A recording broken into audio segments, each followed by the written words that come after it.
like Donnie McNair from the Desert Eagle. I leave you like it's legal, toting that seagull. Nigga, we hoping to see you. Coking the regal, doping the needle. Pedal to the legal like you killed my cousin. Swing that metal till it's equal. Pocket full of dead people. If it's tight, niggas extort. Niggas at Air Mike for some Jordans. Pitters on the FN. Ain't no Smith & Wesson. Hit them with all type of Pro Tools. Delete the session. Hell yeah, I'm pulling my thing out. You getting banged out, bitch, nigga, you shouldn't have came out. Kick it with a 914, nigga. 4 niggas beefing, guess what? My 914 niggas are more niggas like whoever will come through. My shit stay kicking, so I'm calling it kung fu. Master my own style, call him Sean what gun do. I'm lethal like a heron bundle. Yeah, the beat rock from P-Rock, the flow from the ghost from D-Block. 4 pound send you to East Side. In other words, Jesus Christ, man, my shit stick together like beans and rice. All I need is weed and nice to smoke and run, and I'm probably the nicest nigga to breathe in life. You can't nobody prove me wrong, I'm too strong. And the motherfucking street niggas need me right. Hey yo, fuck what you heard and what you thought you saw.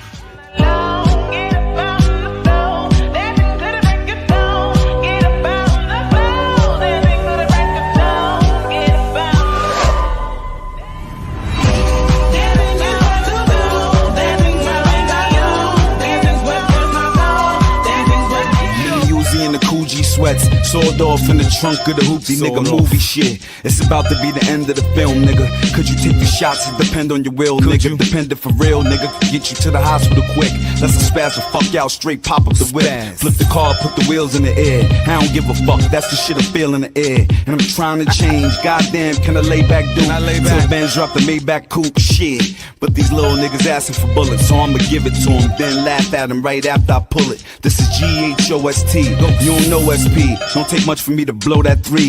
Put your face all over the pavement. When your man read the paper, put his face all over the page. And be in his crib in the morning when he yawn. Know the champ back, getting the camp back. Buying more AMG Benz with the slant backs. Album is out now, I'm hearing them chant that. You know it's heroin whenever I stamp that. Know how I do niggas, you know that I chew niggas. Seasoned veterans or one of these new niggas. Gotta be kidding me, could never get rid of me. Even if they kill me, I'm still a epitome. Boss of the back block, talking that crack rock. Any controlled substance, I was the mascot. They did the bow ties, I did the ascots. They hit the quick pick, I hit the jackpot. Much as I have, I'm still repping the have-nots. I made a turn around, I just wanted the back shots. I'm up early for the dealers come out. Everybody is outside till the killers come out. You ain't eating, you just act full. I'm impactful, dozen funerals in a month. I got that whole. I will give it to niggas in all rap forms. The nation's out right now on all platforms. Everywhere I go, live a nigga everywhere I go. Let's get it. Live a nigga everywhere I go. Live a nigga everywhere I go. Let's get it. Live a nigga everywhere I go. Live a nigga everywhere I go. Let's get it. Live a nigga everywhere I go. Let's get it. Live a nigga everywhere I go. I was all red like city girl. Hey, live a nigga everywhere I go. Hey, break the bitch down, finna break it down a little more. Run up money, finna run it up a little more. Chop niggas up, finna chop a little more. Nigga wanna chop it up, nigga, hell no. She wanna lay up all night, bitch, hell no. Hoodie on my head and I'm shooting like Mellow. Killed him in the hood, he ain't make it out the ghetto. Live a nigga everywhere I go. 10 toe down, yeah, I'm hard on the hoe. 4-4, fuck a hoe, then I got a roll. Her boyfriend, man, had to punch his ass swole. Bitch, kiss him, make him dance, and my bullets hit the folk. Yellow bone going D-stroke with the strokes. Now she praise me like the Pope. Whack little nigga, then I forged a little suicide note. Burberry down, got a Glock in the Burberry. Cost a real nigga for 1 years old. Remember nigga walking around 901 area code. My gang, we'll bury them folk. Kill a little 901 number to a California hoe. Ass a little bitch with a smile on me folk. Skirt from the jet for a nigga with the challenge me. Dog these bitches with your gravel. Usually ride around in the deep thought. The Dutchies to burn. I chose to learn whatever the streets taught. They ain't got respect for a weak boss. As soon as you creep off, they gon' turn your shit into meat sauce. Catch me in the alpha fatigue, thinking the jail is hell, so I exhale a mouthful of weed. And my man caught a body, had to bounce on the seeds. Made me drop a teardrop from the fountain of greed. Say life in the slum is horrendous. They ain't school, you gotta keep your gun in attendance. My niggas go numb, don't come to the sentence. They hit them hard, they gon' hit the yard and straight go for the fences. Spit from the spirit and the soul. I want a palace for my thugs with oriental rugs. Greenback some drugs, get whacked for the love. 20 niggas bad at me, still couldn't shatter me. I'm only getting up, splitting up your anatomy. Official block family, ranch niggas handing me. I want the finer things, and I hope you understand me. Sitting at the table planning, plug the fan in. Let the sweat dry off and then grab the cannon. Think the smartest and retaliate the hardest, regardless if you a thug or a rap artist. Respect me like Pesci, and if rap was hockey, I be Gretzky, puffin' Nestle. And y'all niggas done started something, acting invincible like you guard or something. If you guard, then I'ma make a lot till you rock. Am I the greatest? Yes. Downtown Brooklyn shopping at A&S. The 574 New Balance matching the Avarex. The documented legacy of a ghost they afraid to test. Yo shit Nikes, I put my foot so far up your ASS. Hate when New York go against New York. It make me vex, we lose either way. It's like when the Yankees play the Mets. Spit fire like Ghostface, U-Guard, Ray and Meth. My pen deadly as Jigsaw. Playing the game of death. The Criminal Minded album cover strapped like KRS. The basketball tournament trophy winner, I paid the reps. I bear perfection, both hands are treacherous. I'm ambidextrous. You can't outgrind or outshine me with a fancy necklace. My aura can't be messed with. I'm cocking fullies, dropping bullies, rocking hoodies, popping woolies. Ride on the bench, you reckless. Got trust funds for my loved ones. My family precious. My crowns barking more than Charles Bronson. This can't be Death Wish. He gave a paragraph when they offered a sentence. They bout their business, you know they offering the witness. Mama cried, she had her baby boy missing. Them youngest right back on the mission. Niggas strap, pushing pistols, they ain't working on their fitness. Niggas checking every day, they just checking off they hit list. Stolen whips, everything come with a snitching. Nowadays, some niggas kill you and go at you in the mention. Most of them youngers get caught up and start bitching. Second they realize ain't no guns in the prison. Make smarter decisions, they'll leave you for dead. Then they ask how you living, watch them niggas that's near. How you get lonely even though you're surrounded by the ones you know. Killing myself, saying these words. There's a hurt deep down in my soul, but I learned not to let it show. Do I need help? No. Face shots, how you feel about a funeral? Watch the body drop, then we treat it like a urinal. Bagging up, don't you get it in your cuticles? Man got a Trey Pound auto, that shit is beautiful. Rocky Armory, yeah, this shit is suitable. Colombian necktie niggas, cause I'm mutable. Peaceful 1 second, then the problem the next. You can talk a lot of shit, then get hawked in the neck. Call me Southside OGP. I'm inactive, but if I get active, then go get where I go. Hey, break the bitch down, finna break it down a little more. Run up money, finna run it up a little more. Chop niggas up, finna chop a little more. Nigga wanna chop it up, nigga, hell no. She wanna lay up all night, bitch, hell no. Hoodie on my head and I'm shooting like Mellow. Killed him in the hood, he ain't make it out the ghetto. Make a nigga ill where I go. 10 toe down, yeah, I'm hard on the hoe. Pour 4, fuck a hoe, then I gotta roll. My boyfriend, man, had to punch his ass roll. Bitch, cause I make him dance and my bullets hit the floor. Yellow bone going deep stroke with strokes. Next spray me like the Pope. Whack little nigga, then I forged a little suicide note. Burberry down, got a Glock in the Burberry. Cost a real nigga for 1 years old. Remember nigga walking around 901 area code. My gang, we'll bury them folk. Kill a little 901 number to a California hoe. Ask a little bitch what you smelling me for. Skirt from the jet for a nigga what you challenge me for. Dog these bitches what you grabbing me for. Beat you. Too much notoriety to slip up in society. Know they sick and tired of me. Know they wanna body me. Know the pain gotta be built up inside of me. Survival of the fittest, hobby mobbing on that prodigy. Fuck 'em, no remorse, we ain't getting apologies. Hustle nigga reality, we ain't hitting no lotteries. Blame the economy, I know I'm minority. Trump, thanks for reminding me. I done already played out who they trying to be. Dog, this ain't no time to be street. Millionaire and they did it to me. Crooked law got it out for us. So many proudest in the prison, locked, lost in the system where the guards go against them. Keep your mental. Be smart, keep it simple, confidential. Surround you a circle that got potential. All four, we corner the market, follow the formula. Interfere with I started, we gon' end with a core in the corner. Prices, fish can't swim in this water, they feel extorter. Since some grown men at your daughter. Best friend caught a homie, had to send him to Florida. Money tight, every week I had to send him a quarter. Now we got the kid. Fuck Hayes, man. Fuck sour. You don't even know what's sour. You don't even know the original origin of sour. It smells sour. That's why I need to know. What the fuck is the original origin of Hayes? You don't know the original? That shit is from Dykeman in Miami. Yeah, well, that's enough. Where's that shit from? Somebody's room with lights. You right? It's still better than that shit, though. I don't care how it smells. It's the feeling. That's what I'm trying to tell you. When you light up sour, you fucking mad high. Like, Too you high. dumb high. You flavor high. throw the beat on, we knock. You light that shit up, you gotta light up 3 packs Watch of how that quick shit. I knock all these featurings out. We'll see. Off haze. Fuck. I like sour, but fuck sour. All right, we're gonna do it once more. And this time, no mistakes. 1, 2, 3, 4. Good morning. Good morning. It's great to stay up late. Good morning. Good morning to you. When the band began to play, the stars were shining bright. But now the milkman's on his way. It's too late to say goodnight. So say good morning. Ah, good morning. Good morning. Good morning to you. Nothing could be grander than to be in Louisiana in the morning. Oh, I'm sorry. I thought we were still going.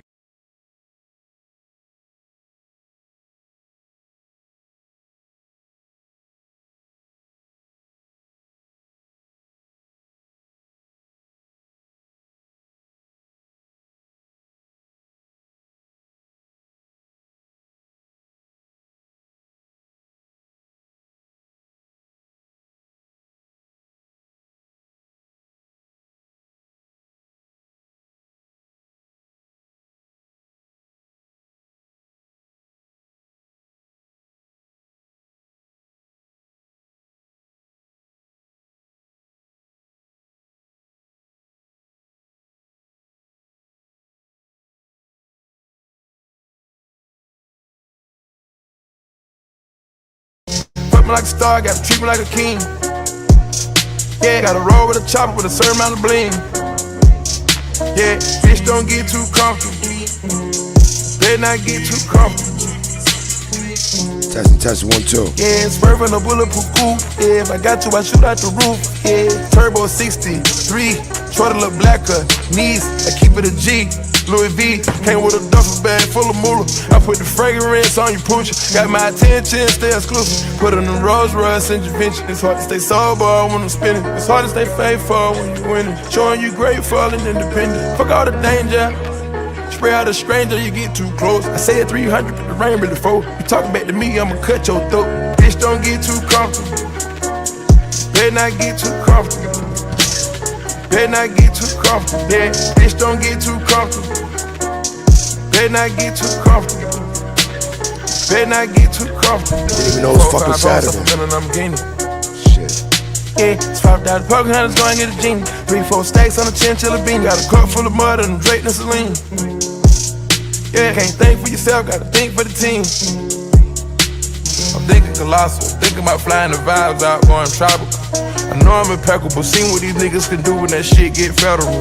Caught in between, eating up a queen, eating up a bean like vegetables. Step out on the scene, living like a king. I know this game can be treacherous. They was thinking that it couldn't be done and it's tangible. Tell me how you get this comfortable, you wearing a wild animal. Simply did it because they said it couldn't be done, and I went beyond. Can't even pay for my son, he on probation, they revoked this bond. Yeah, gotta light another blunt. Yeah, I'm not a publicity stunt. Yeah, I done been through more shit this month than a nigga been through in a lifetime. Cut a few niggas and bitches off, they were just wasting my time. Pretty and fine, the way this girl's designed, hope she can read my mind. Bitch, don't get too comfortable. Better not get too comfortable. Better not get too comfortable. Yeah, bitch, don't get too comfortable. Better not get too comfortable. Saturday, man. Better not get too Weather comfortable. bad. 4, 5 hoes Fuck all up that and I'm shit. I ain't getting. doing that shit.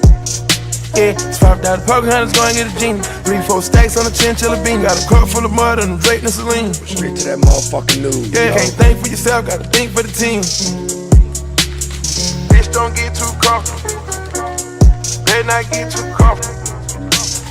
Better not get too comfortable. Yeah, bitch, don't get too comfortable. Better not get too comfortable. Better not get Low too freezing comfortable. temps. I ain't got shit to do. Shit. Should lay down some videos. Cut them shits up into shorts. And not take till the end of the fucking day to do it.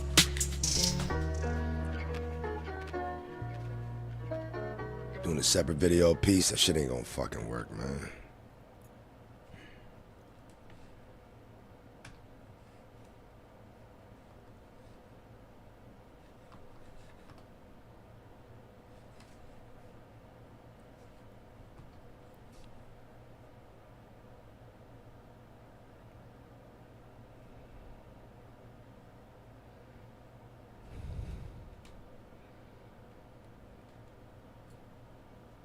In fact, I might as well just take the time to run through shit.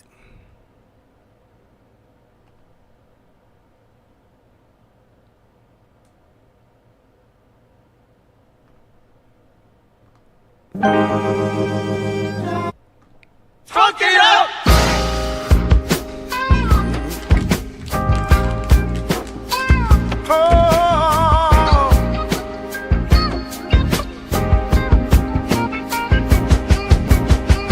Copper chicken dog, for the 18. Okay. Same number, pay Cocaine. for the cocaine. Okay. Then I hit your block with that straight drop. 3 grams for the 50, have your block hot. Riding 28s down, 20 in a dually. 4 bad bitches, chain swinging, how I do it.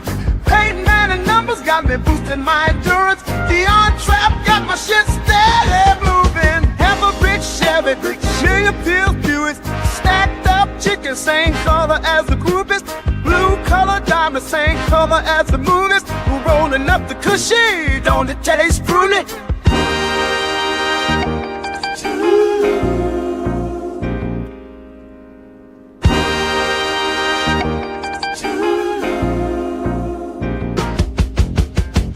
Copper chicken dog, for the 18. Same number, Peyton Manning for the coastal team. Then I hit your block with that straight drop. 3 grams for the 50, have your block hot.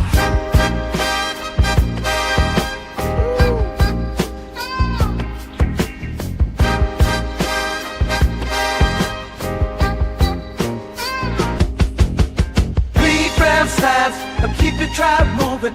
Doing big numbers like I'm shooting a movie. Count big stacks what I call trap moving. Necklace and bracelet look like that's by Rudy. 3 gram slabs will keep the trap moving. Doing big numbers like I'm shooting a movie. Count big stacks what I call trap moving. Necklace and bracelets look like that's by Rudy.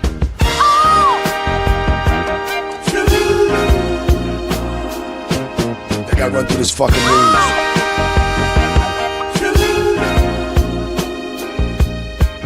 I'm moving, I'm funkin', I'm whipping up the babies. I'm moving, I'm funkin', I'm whipping up the babies. Yo, nigga, what up? Gotta run through this shit. Copper chicken dog, well, damn. Copper chicken dog, hey, copper chicken dog, yeah. Woo!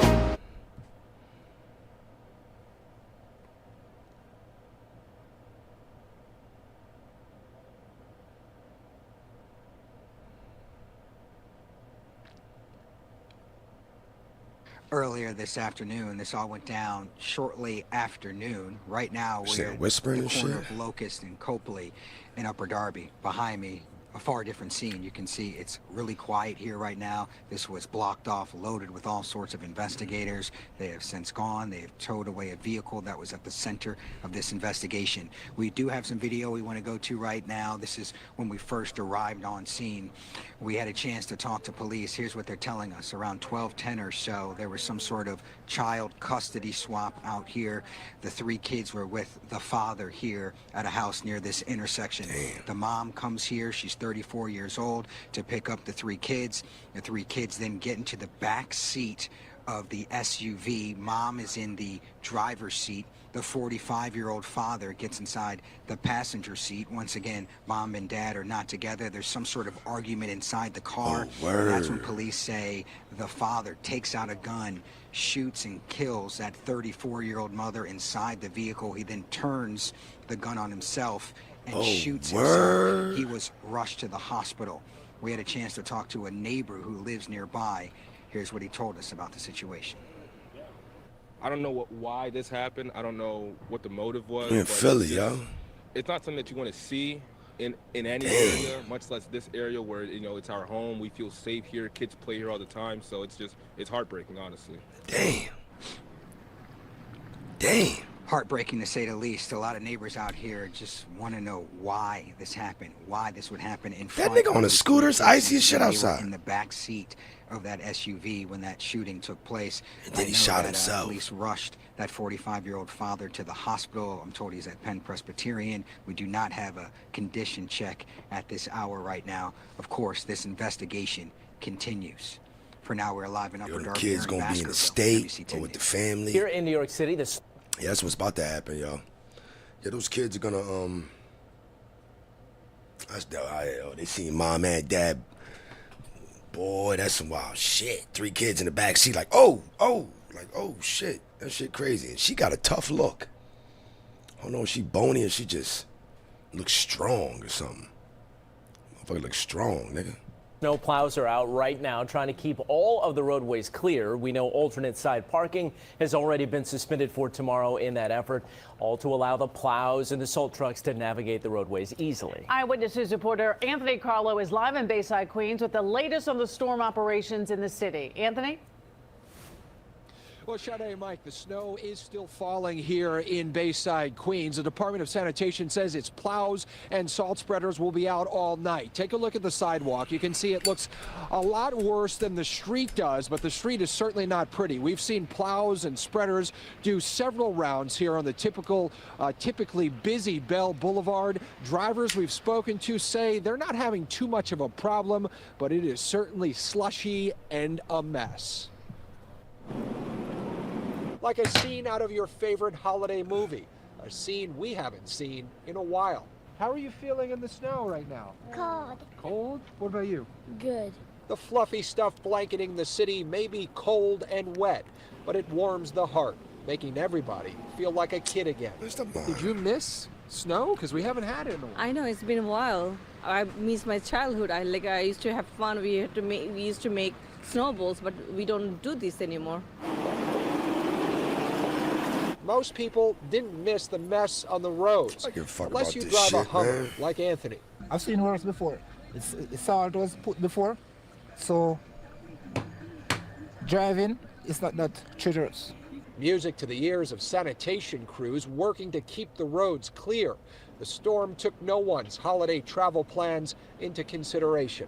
If you must travel, use public transportation. And I want to be clear, the city is ready. Transit workers salted the steps at subway stations and strapped chains on bus tires. Inside the city's emergency management headquarters, a small but mighty team tracked the storm into the night. We will have staff in this room and at other places around the city all night just to make sure that if anything unexpected happens, we're on it as quickly as possible. On Bell Boulevard, only the snow could stifle the crowd at OSP on a Friday night. We're hoping that late night crowd, the young kids home for like the holidays and stuff, they still come out. Friday night, maybe a wash or a whiteout. But Saturday? Tomorrow the plan is go shovel, go make some money. Like the snow. A young entrepreneur. Yeah. Or just relax. We came to get some bakeries, so we're going home. Oh, doesn't that sound so good right now? Some baked goods, some hot chocolate. Another live look here at Bell Boulevard here in Queens. You know, not many people are out, guys. This storm happened after Christmas and before New Year's Eve. You know, you touch some of this snow tonight. It's the light, fluffy kind. Fun to play with, but people just need an excuse to stay home. Just relax, enjoy it. We're live in Bayside. Anthony Carlo, Channel 7 Eyewitness News. Good advice. Relax. Exactly, you got the right idea. 4 people were found dead inside a home in Terrell. This happened on Christmas Eve. Police believe this to be an isolated incident, but that does not mean that neighbors' concerns have been eased. Fox 4's Peyton Yeager live now with more. Peyton. Heather, and Terrell police are staying tight-lipped on this investigation, only saying that detectives are still gathering evidence and conducting interviews. But we do know officers arrived to a home here in Terrell around 5:30 p.m. Christmas Eve, and they worked the investigation until the early morning hours of Christmas Day. On the day after Christmas, a hazmat cleaning crew sat parked outside an empty Terrell home. For people that's gone, that loved one somewhere, right across the street from Catherine Limmer and her husband. We could not believe all the police cars, and we had not heard any sirens at all whatsoever. Terrell police responded to the house on Rash Lane Wednesday evening, a welfare check on Christmas Eve. 4 people were found dead inside. As of Friday, only one of the 4 have been identified by the Dallas County Medical Examiner, Casey Humphrey. Tight-lipped on this investigation, only saying that detectives are still gathering evidence and conducting interviews, but we do know officers arrived to a home here in Terrell around 5:30 p.m. Christmas Eve, and they worked the investigation until the early morning hours of Christmas Day. On the day after Christmas, a hazmat cleaning crew sat parked outside an empty Terrell home. For people that's gone, that loved one somewhere. Right across the street from Catherine Limmer and her husband. We could not believe all the police cars, and we had not heard any sirens at all whatsoever. Terrell police responded to the house on Rash Lane Wednesday evening, a welfare check on Christmas Eve. 4 people were found dead inside. As of Friday, only one of the 4 have been identified by the Dallas County Medical Examiner, Casey Humphrey. They wouldn't let anybody come through. Immediately, the police presence grew in a neighborhood Stephanie Turner calls quiet. I don't know what happened. We didn't know what happened at the time. We have allegations. You know, I can't say that. Right. But we know that this family across here, something devastating has happened. Terrell police did not release any further information on the possible cause of deaths, their ages, their relations, or what led up to 4 people being discovered dead. When we asked for further details, police said they could only confirm that it was an isolated incident with no threat to the public. Mounting questions from neighbors who tell Fox 4 they didn't know the homeowners personally, but are now thinking of the family, especially around the holidays. Every Christmas, they're going to remember this. They're going to remember that their family lives were taken. And for what? This was the day before Christmas, and their family had Christmas without them. 4 found dead in the crib. We came in contact today with some of the family members at the home, and they asked we respected their privacy. So moving forward, we are still waiting for the 3 people to be identified. We're waiting for police to release those names or the medical examiner to release those names. Terrell police say they should have an update next week. Heather? Peyton Yeager live tonight. Thank you. On September 23rd, 2025, airport officers were dispatched to a gate after a... How'd that pop up next? Oh, fuck it. Woman refused to deplane from a Frontier Airlines flight. Call. She's on the plane. She's on the plane? Yes. It's not wanting to get off the plane. Okay. Yes. She's in the fourth. Flight attendants are the ones that called it and stuff? Okay. Yeah, I'll go down there. Come on.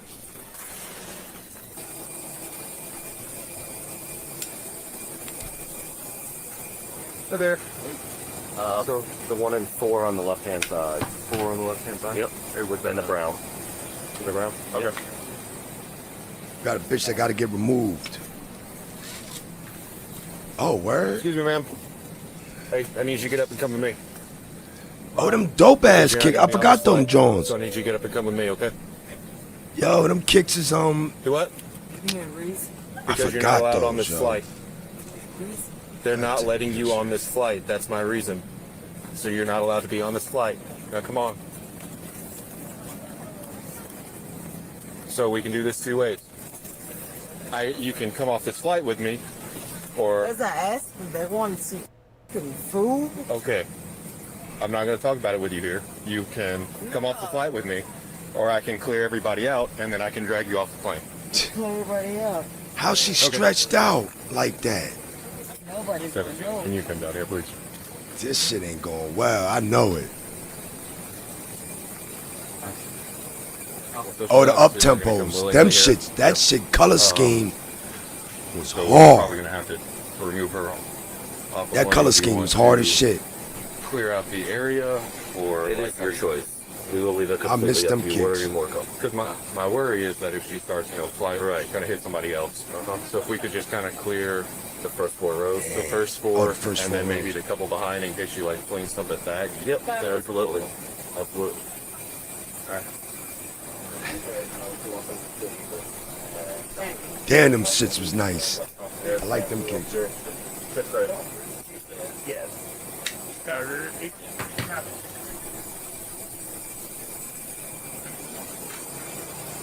You come on, Yep, let's get some people off the plane.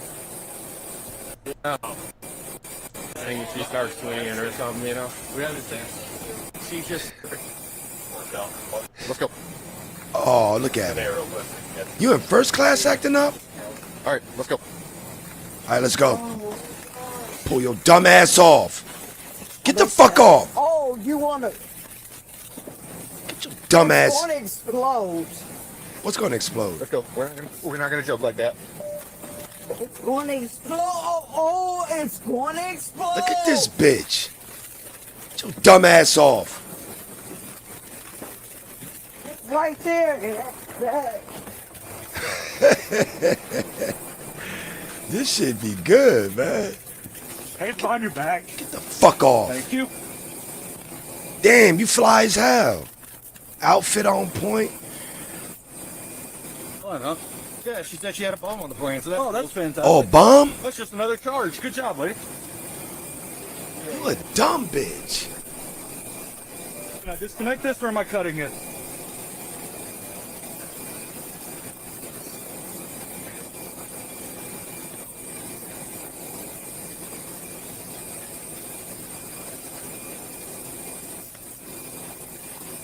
Give me that. Get the fuck off. Give me that shit. That is still You want to rub? there. You dumb. It's still there. It's still there? Get off. You a dumbass. Look at It's her. still there. The bomb's still there. Bitch, you going to jail. God. Just keep making it worse. You a dumb bitch. Got that fly ass outfit on. Being You can dumb. get her. I'm gonna grab her legs because she's gonna pull us both off of this. Look at this You can get her bitch. torso. I could just walk. No, we ain't you've doing already that, proven bitch. you can. Damn, them kicks match like a motherfucker. Look at you. Really? Stop hooking your feet. I kick her fucking shin. Look at you. Back off your feet. Look at her. Here, I'll go. Just wanna Let me get punch on her. that side and I can go. Wow, Yo. you want me to act right? So, move the feet. Got it. Now hand her off. Not fix this on. Okay. Look at you. Looking Jordan, you need a hand down dumb. there, you good. I'm good. Dumb bitch. Look at her.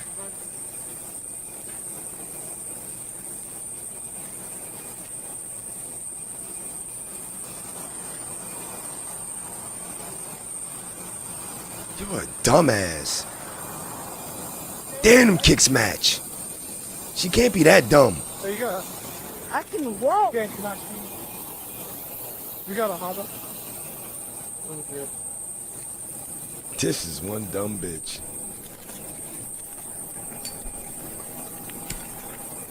Sit down here. Ow! Sit down.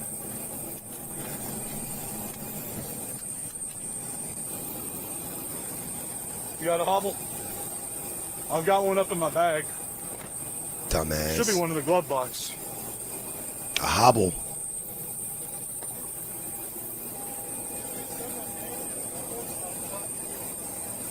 So, get it, and I'm like, I do it, dumbass. we've already told you what to do multiple times. Damn, them kicks I'm done nice. playing with you. Once. Dumbass on you. Damn, that liquor, yo. Medlin. Oh, we get the Nashville. 4 rows undone, but we don't get anybody from behind her. Yeah. Flight attendant comes down and is like, yeah, she said nobody's going anywhere. She has a bomb. I'm like, oh, dude. Dude, Like, man. Now she's coming off the plane. I know she's full of crap, but She said stupid things, and now we have more work to do. Everybody needs to go back to the gate area. Oh, word. Cause the bitch said bomb. were you asking questions? What you got? My money is good. Do what? What you got? Money is good. Yeah, we're gonna count your money. All right, Together. together. We're going to count it right up here on the way down to jail, okay? Do you have anything on you? Going to jail. Do you have anything on you? Any weapons, any drugs, anything like that? Okay. I need to make sure my mother floors get done. My mom floors get Dispatch, done? Get a metro number for public intox to start, and then false reporting, and then have it for... I'm sure. Following, while K9 and Incident Command was activated and both TSA and the FBI were notified, while K9 and EOD teams conducted thorough sweeps of the aircraft and cargo. No explosive device was located, and the flight eventually departed after approximately a 2-hour delay. The woman was charged with false report bomb threat, which is a felony, disorderly conduct, resisting arrest, and public intoxication. Her bond was set at $31,000. You dumb bitch. Yeah, we back to the news, yo. Former NBA player Sebastian Telfair is recounting his prison stint alongside Sean Diddy Combs. Oh, word? Telfair was just released after serving time for a probation violation related to a healthcare fraud conviction. He told TMZ, Whoa, I forgot about Sebastian Telfair. So he just finished this shit? I don't want to Telfair get. I forgot about your dumb ass.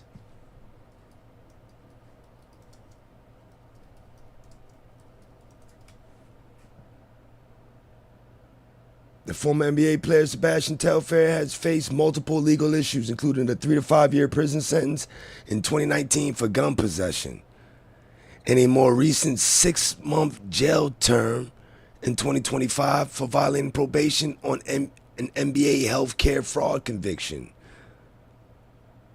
Though he was released just before Christmas 2025 after serving that time, his legal troubles stem from 2017 traffic stop where police found guns and from pleading guilty to fraudulently claiming medical expenses. I remember that from the NBA's health and welfare benefit plan. These niggas was hustling the fucking NBA. I forgot.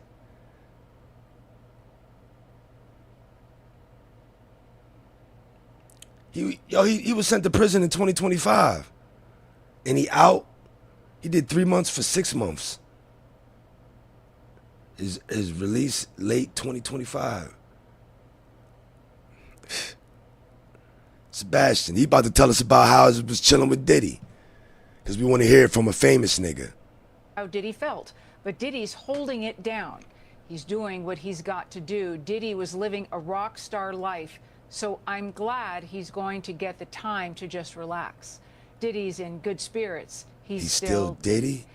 Combs is serving out a sentence of a little more than 4 years on 2 counts of transportation to engage in prostitution. But his defense team is now working to get him released. So let's bring in Mercedes Colwin, criminal defense attorney. Mercedes, really good to see you. It's been a while.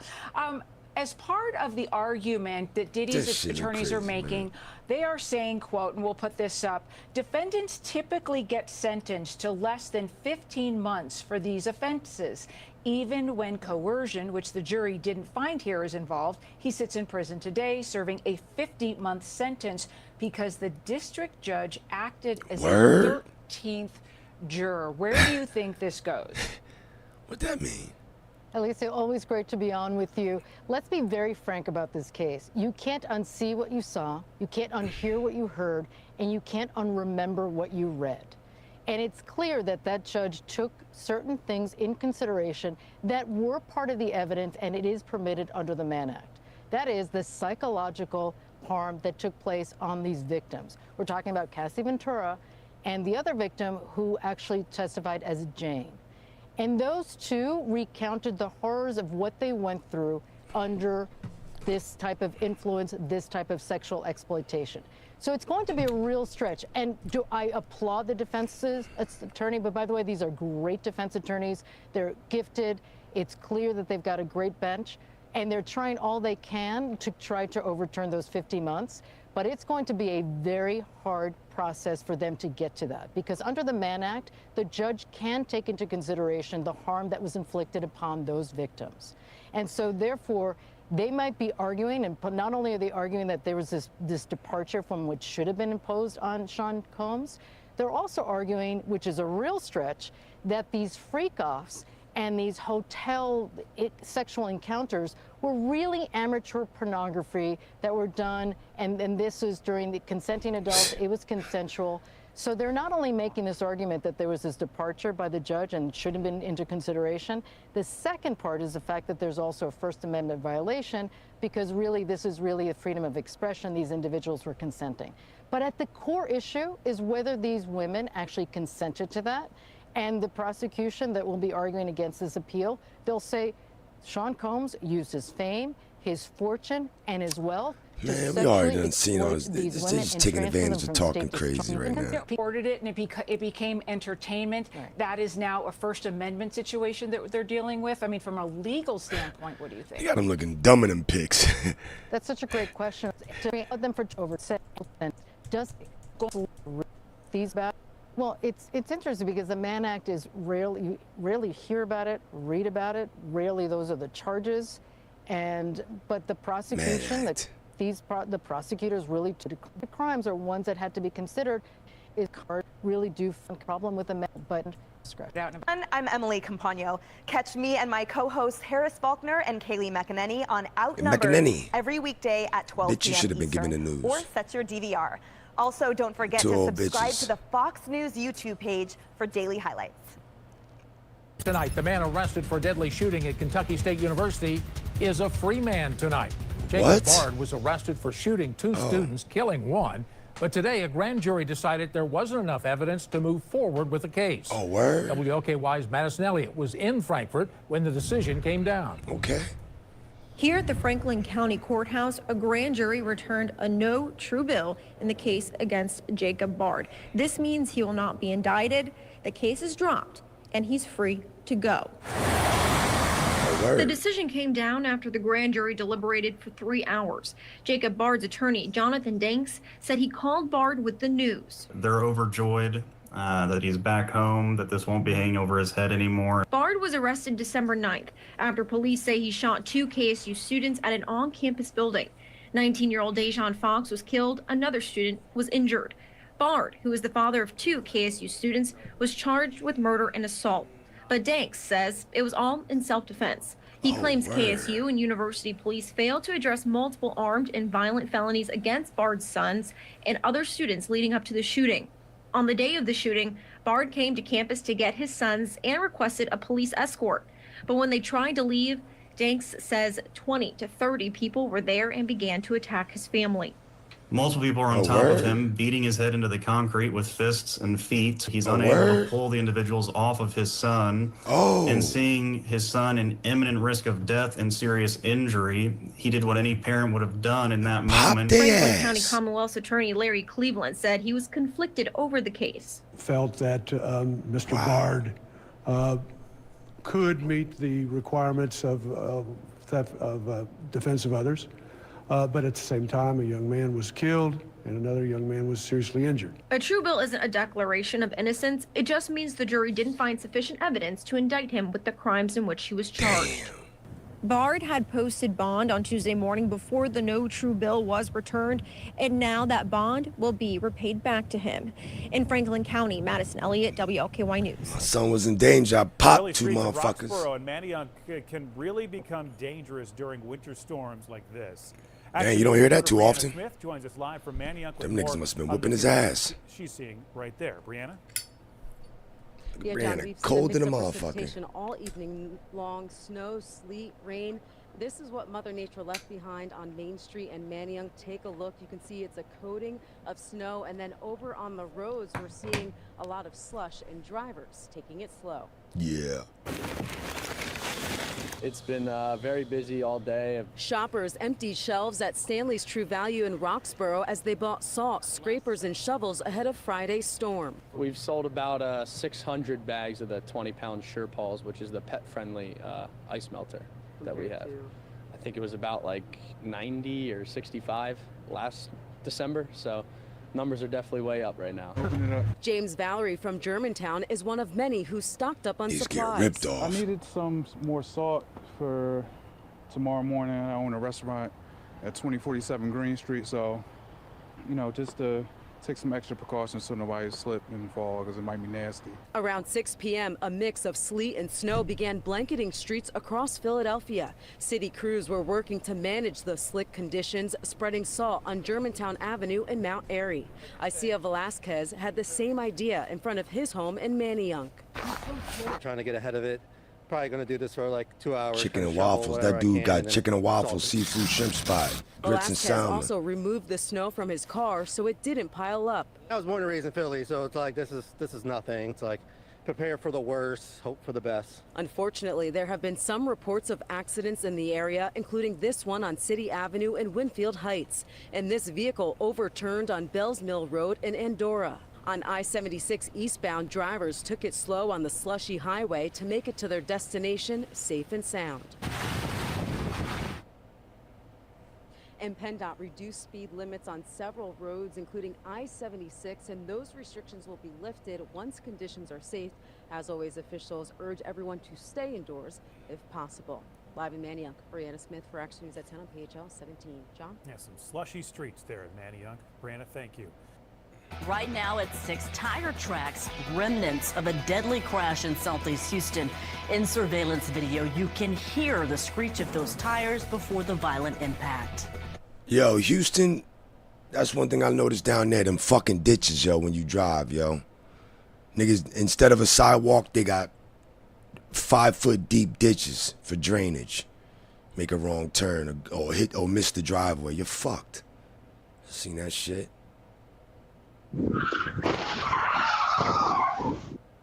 Houston police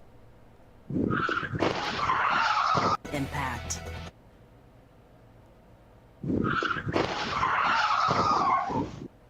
Houston police say a woman standing in her own driveway was hit and killed, a mother of 4 children.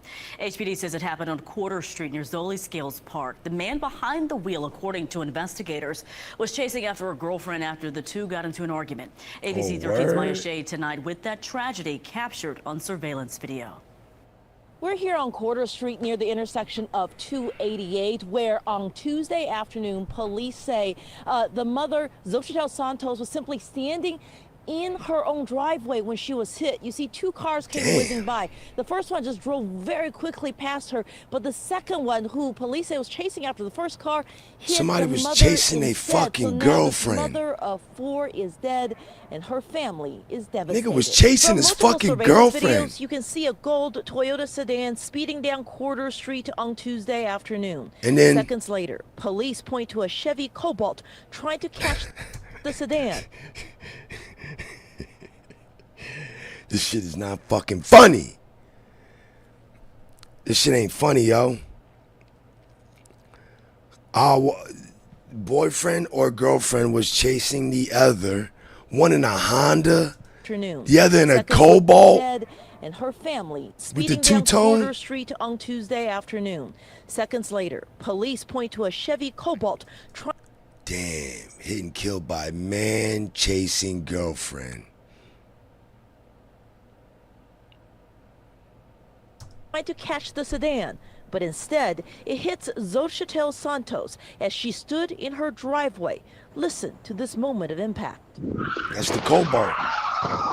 Oh, I was just in my room, which is right in here, and I just heard a loud crash. I didn't know if it was like off in the distance or something, but then I heard you the don't know if screams she's and they black, sounded like Mexican, a lot closer. or American. So or I put what? on my shoes and I ran upstairs to see what was going on. According to Houston police as well as witnesses, the argument that led to this tragic crash actually started around the corner here at the Vermilion apartment. That Neighbors nigga say a going man in. and his girlfriend were having a heated argument in the apartment parking lot. In surveillance videos, you can see the gold sedan, police say, being driven by the woman, take off from the complex. A few moments later, the Chevy being driven by the man follows suit. They round the corner, and the Chevy allegedly crashes seconds later. What a Robert White fucking watched it happen dickhead. from his office cameras. Well, I just saw a car coming out the apartments and speeding around the corner. It just happened with looking on the camera. And then I saw the employees. These niggas don't sound country, man. Houston police say the man is currently still under arrest and charges are pending. He's Meanwhile, done. Santos's children told us they are devastated by the horrific death of their beloved mother. And neighbors like Wallace remain in disbelief. I'm so mad that people just engage in just reckless stupidity, and now somebody lost their life. Cobalt. Children lost their mother over something stupid, probably something literally that does not even matter, because they wanted to speed through a residential area. It's horrible. The people who live in the apartment complex say the man and the woman involved used to live in the complex but moved out a while ago. They came back Tuesday to meet with friends before an argument broke out. Reporting from Southeast Houston, Maya Shea, ABC 13 Eyewitness News. They look stupid. The 19-year-old accused of leading troop. Look at she a sharp-looking black woman. Yeah, look at her looking sharp. She looking real sharp, huh?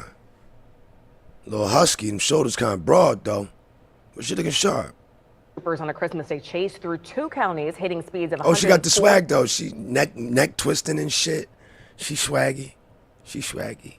Miles per hour at certain points. Faced a judge this morning. It all came to an end on I-95 near Titusville when a trooper used Mahogany, what up? Ray, nigga, what up? Sent them to the hospital. West News' Christina Watkins. You caught me being a freak ass nigga.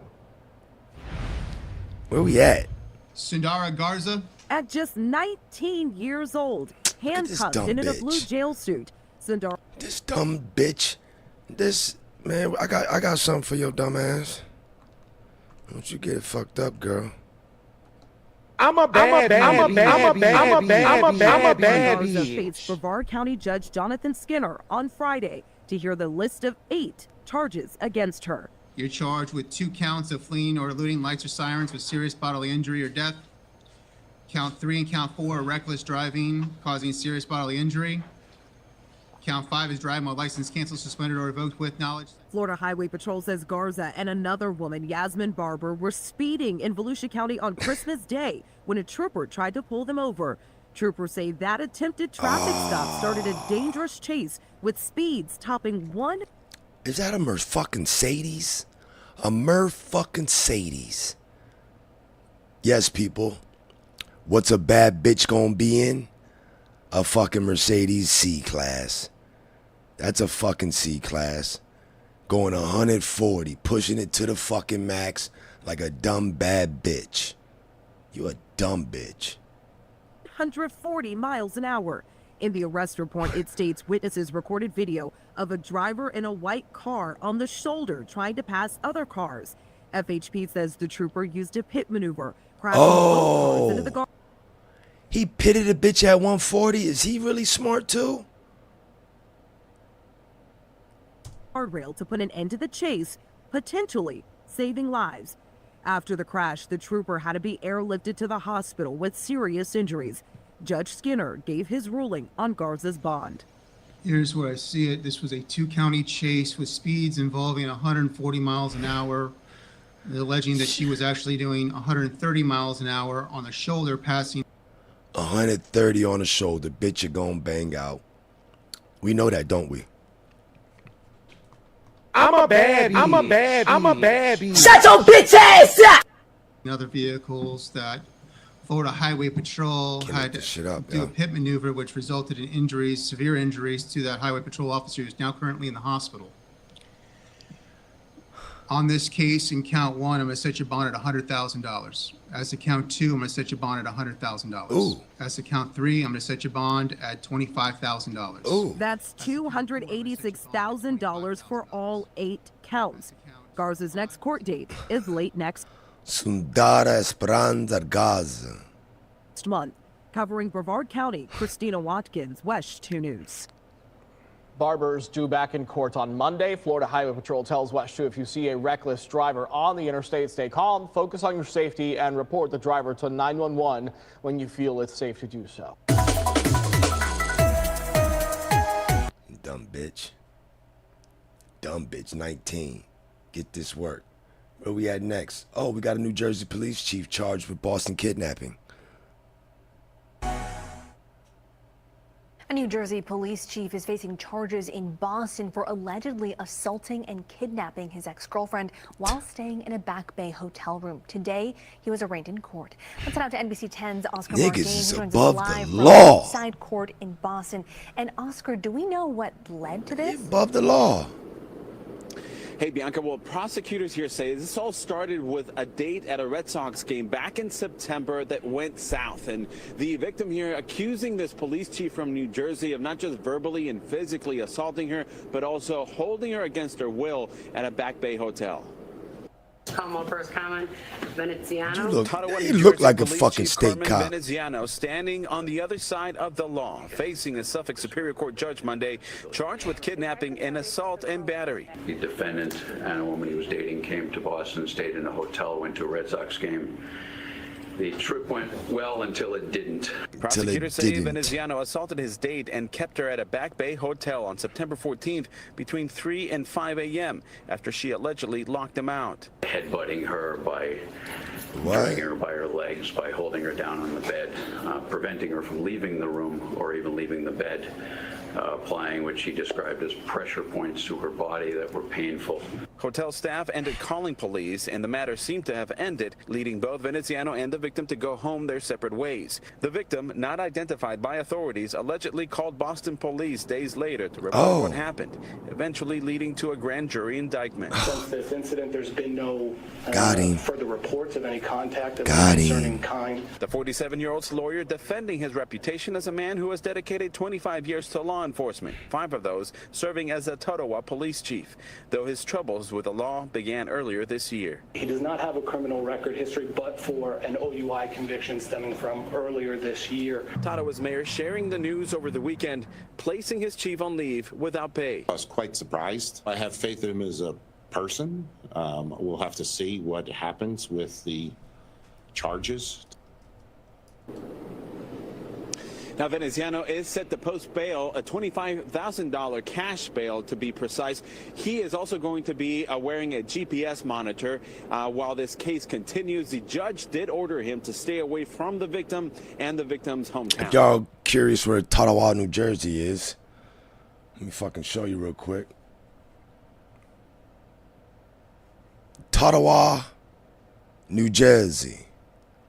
As you can see on this map right here, we are in the township of Totowa. So he's a police chief of some rinky-dink fucking tiny fucking town in North Jersey. As you can see, across the street from New York. It's right across the fucking street, man.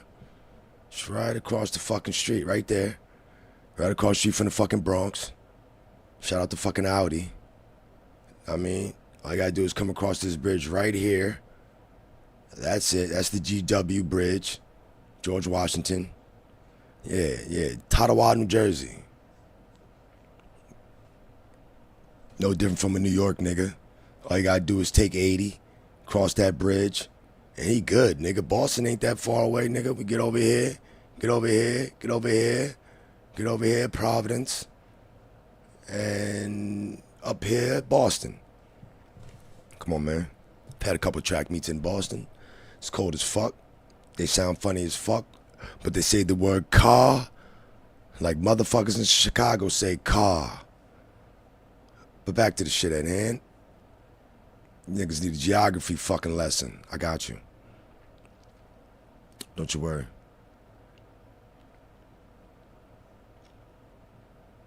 Oops. Let me get that shit back up.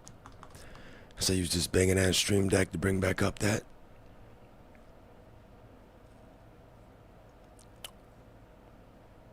Blah. And blah. Reporting live from Boston, Oscar Margain, NBC 10 Boston. He gonna get the fucking boot smoke. Hugely sad when it's around Christmas. And Yo, this the motherfucker. This the same motherfucker that got them 8. I was gonna say nigglets. That's not fucking right.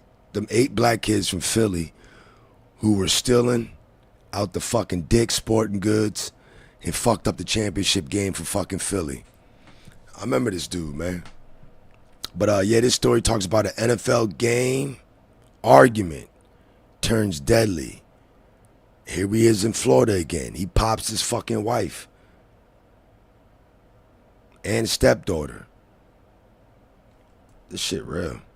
it is hugely sad when it's around Christmas. And what I'm about to describe to you is even 10 times that worse. And it started last night in Highland City. Jason Kinney. This is 12 minutes. We're not watching the whole fucking thing. 47, is married to Crystal Kinney. And Jason's been drinking during the evening. Yeah, I wonder if this fucking like sheriff does this. Not judge, nigga, Grady Judd. Judd Grady. Grady Judd is the police commissioner. And you see how he does that? He did this shit with the kids from Philly. Like, here we have this guy. He was fucking drunk. It was an off day. Let's hear him. And he's watching his football team, the 49ers, play football. I might have to try this. They're having a good night. They're having a good night. They're winning. They won big. They won big. Sometime toward the end of the game, at around... I like this country motherfucker, man. I'm going to start fucking getting Judge Grady Judd. Sheriff Grady Judd. Sheriff Judd Grady. 11 o'clock. An argument began when Crystal suggested they watch something else on television. And the argument got really heated. It did. Crystal told her 12-year-old son to go call 911. Okay. So the 12-year-old flees to the neighbor's house. Yeah, how's he doing this? He's not even reading the fucking teleprompter. Yo, I might need to change up my style, man. You can't keep doing the same thing on YouTube. I might need to change it up. I'm digging this shit. Because he's not even reading from a fucking teleprompter. To dial 911, and as he's leaving the house, he hears a gunshot.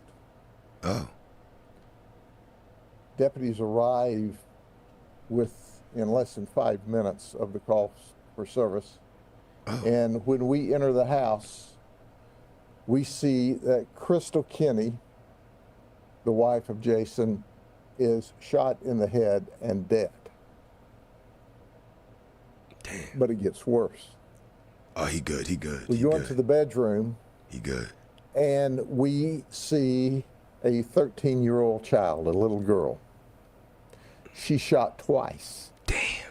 She shot in the shoulder and she shot in the face. A 12-year-old, yo. We later learned the bullet in the face hit her on the bridge of the nose, went straight up and out the top of her head. What? She is alive in critical condition. Oh, shit. But stable at Lakeland Regional Health. And did he shoot her while she was on the bed? And talking. Word? That's a Christmas miracle. Jason shot her twice and intended to kill her. And on the bridge of the a 13-year-old child, a little girl. She shot twice. She shot in the shoulder and she shot in the face. We later learned the bullet in the face hit her on the bridge of the nose, went straight up and out the top of her head. She is alive in critical condition, but stable. Lakeland Regional Health. And is alert and talking. That's a Christmas miracle.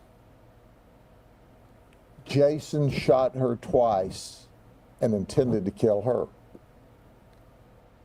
He didn't, however, shoot his biological child, thank God, who was 1 year old and in a crib. He shot his stepdaughter. He didn't get a chance to shoot his stepson, who had run to dial 911.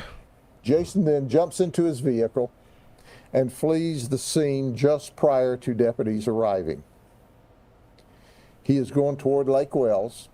He calls his sister in upstate New York, and he says, I've done something very, very bad. This dude's doing this shit without a teleprompter. Something terrible. And this is the last time you'll ever talk to me. You'll see me on... He's got to be reading like off the back of the fucking... He's got to be reading off the back of the goddamn picture. Because he's good, man. On the news. I'm focused on other shit. But I am not going to jail. I'm not going to jail for the rest of my life. Wow. So he goes to his father's house, which apparently is currently in probate.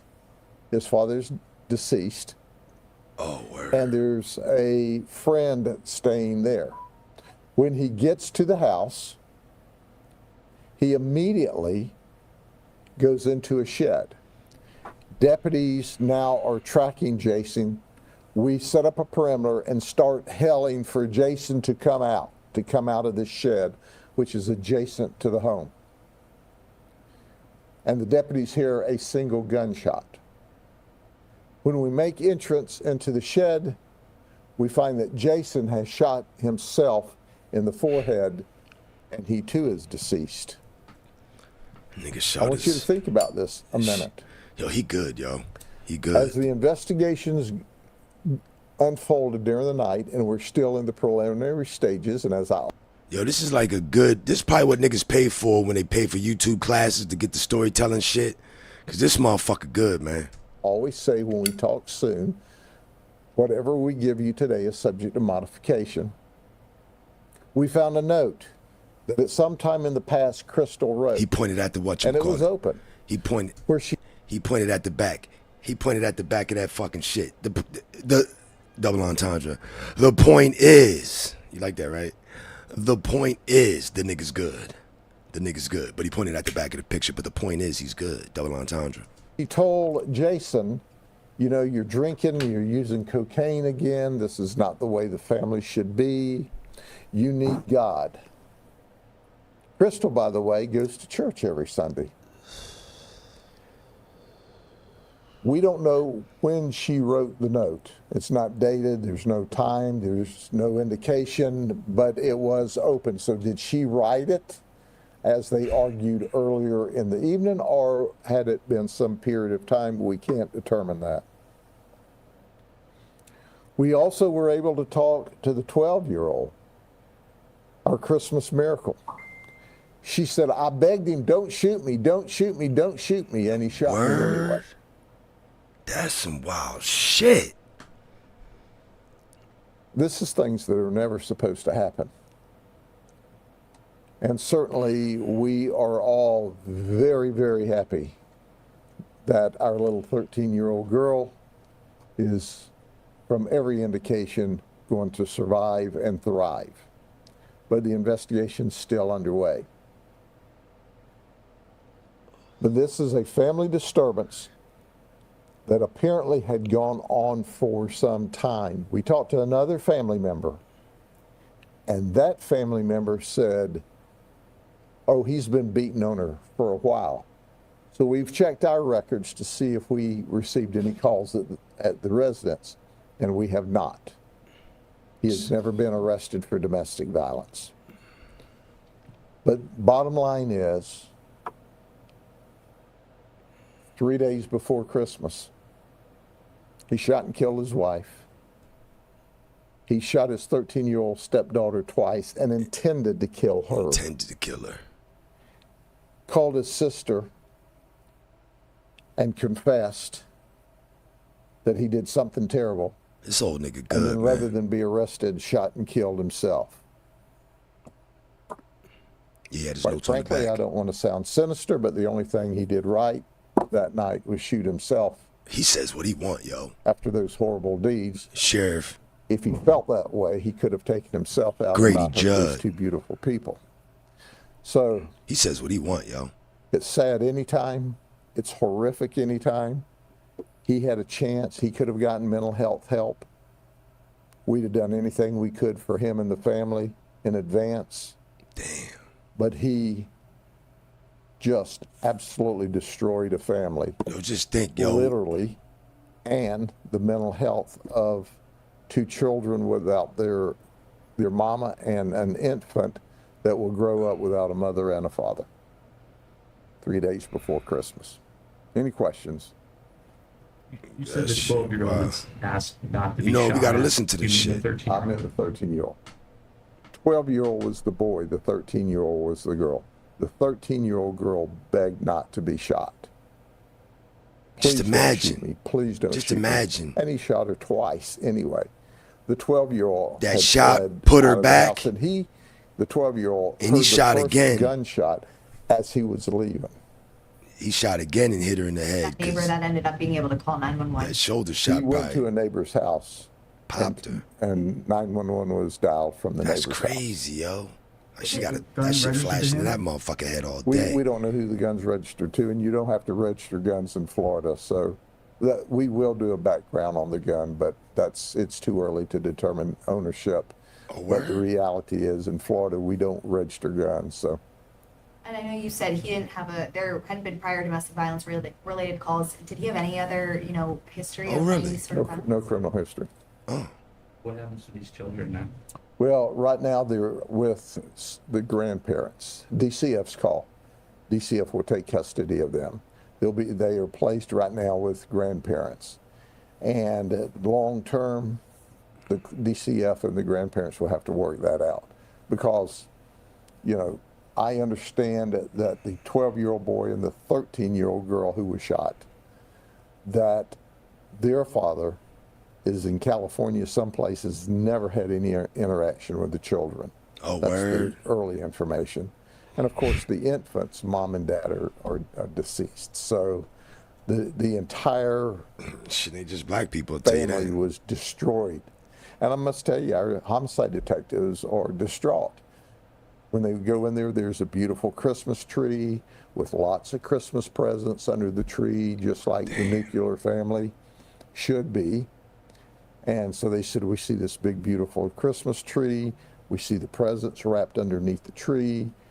We see the evidence of a wonderful Christmas about to occur in this house. She goes to church. She tells him, you need God. You're slipping into abuse of drugs and alcohol.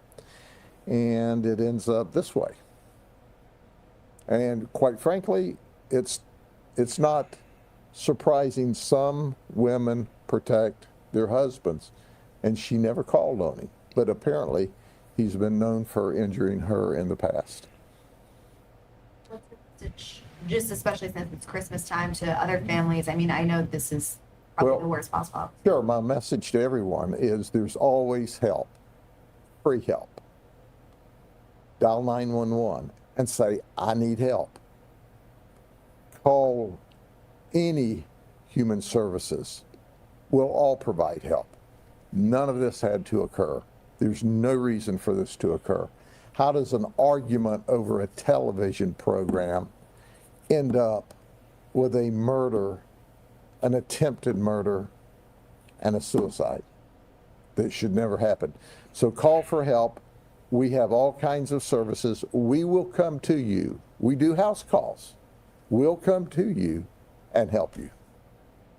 Don't hurt yourself. Don't hurt a loved one. The letter could have been what started this argument. Have no idea. Have no idea about. We have no idea that whether or not she wrote the letter last night, or this has been built up over time. That will be part of the investigation into the future. But it was there, and it was open for the detectives. Polk County It's not Sheriff. like we had to search it up. in Same the house. place Al Bundy went to school, Mike. I don't know if he really did that. And we're learning more about a man who was found dead far away from his home after he vanished. Family and friends searched for the 21-year-old across multiple counties. Yo, we back in Atlanta. Well, Atlanta area. Georgia. Boy identified as Cobb man who vanished from skate park. Found 100 miles. It's Cobb fucked up. County Bureau Chief Michelle Newell spoke with family and friends. And Michelle, they don't have really many answers in what happened. Yeah, Karen, family and friends told me they're just not ready to talk. Instead, they're just left spending this Christmas season really just grieving. She has a very interesting nose. Very interesting nose. And wondering what happened. Investigators haven't released Kenny Jackson's cause of death. I asked them if they suspect foul play. They told me this is still an active investigation. Kenny Jackson's disappearance and death is a part of a timeline that began with That's crazy. clues but ended with so many questions. He was last seen alive at this skate park in Dunwoody on November 19th. Nearly 2 weeks later, someone discovered a body. Much further away in Oglethorpe County, the GBI spent a little more than 3 weeks trying to make a positive identification, which just recently led them back to Jackson's case. But the GBI hasn't released Jackson's cause of death. I feel defeated. I feel sadness and anger. That's what Wendy Jackson told us after her son vanished. I think that he was possibly meeting someone and something went left. I say that, but there's other things that run through my head and I don't know. Flock cameras flagged Jackson's car in Oconee County several hours after he was last seen in Dunwoody. But the family doesn't know why his car was so far away or if he was alone. The Hyundai launcher, man. His phone in the same area. Friends and family raised over $17,000, hired a private investigator, and conducted numerous searches before Jackson's body was found. Fucked up, yo. His room did not indicate that he did not Zeke. return.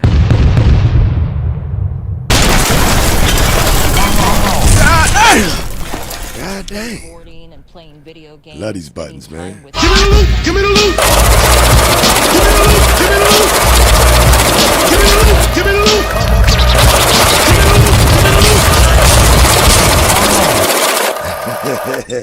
Yo, good looking out, Zeke. I be loving these fucking buttons, man. I'm in a good mood, man. Saturday. I didn't even know. I woke up like, damn, I already hit the live button. Damn. I'd be wrong if I fucking canceled. I need shorts and videos, man. So, I mean, works if you're working, motherfuckers. They're urging anyone who has any information about what happened to contact the GBI. She has an interesting nose. Gotta zoom in. Yes, she has a very interesting nose. Live from Cobb County, Michelle Newell, Channel 2 Action News. A man is behind bars tonight after ripping a Washington State Patrol lieutenant out of her cruiser, then taking off on I-5. Thank you for joining us for King 5 News at 11. I'm Jessica Janner Castro. Multiple witnesses captured the chaotic scene in Seattle on video. King 5's Jim Nelson has an update on the lieutenant and the investigation.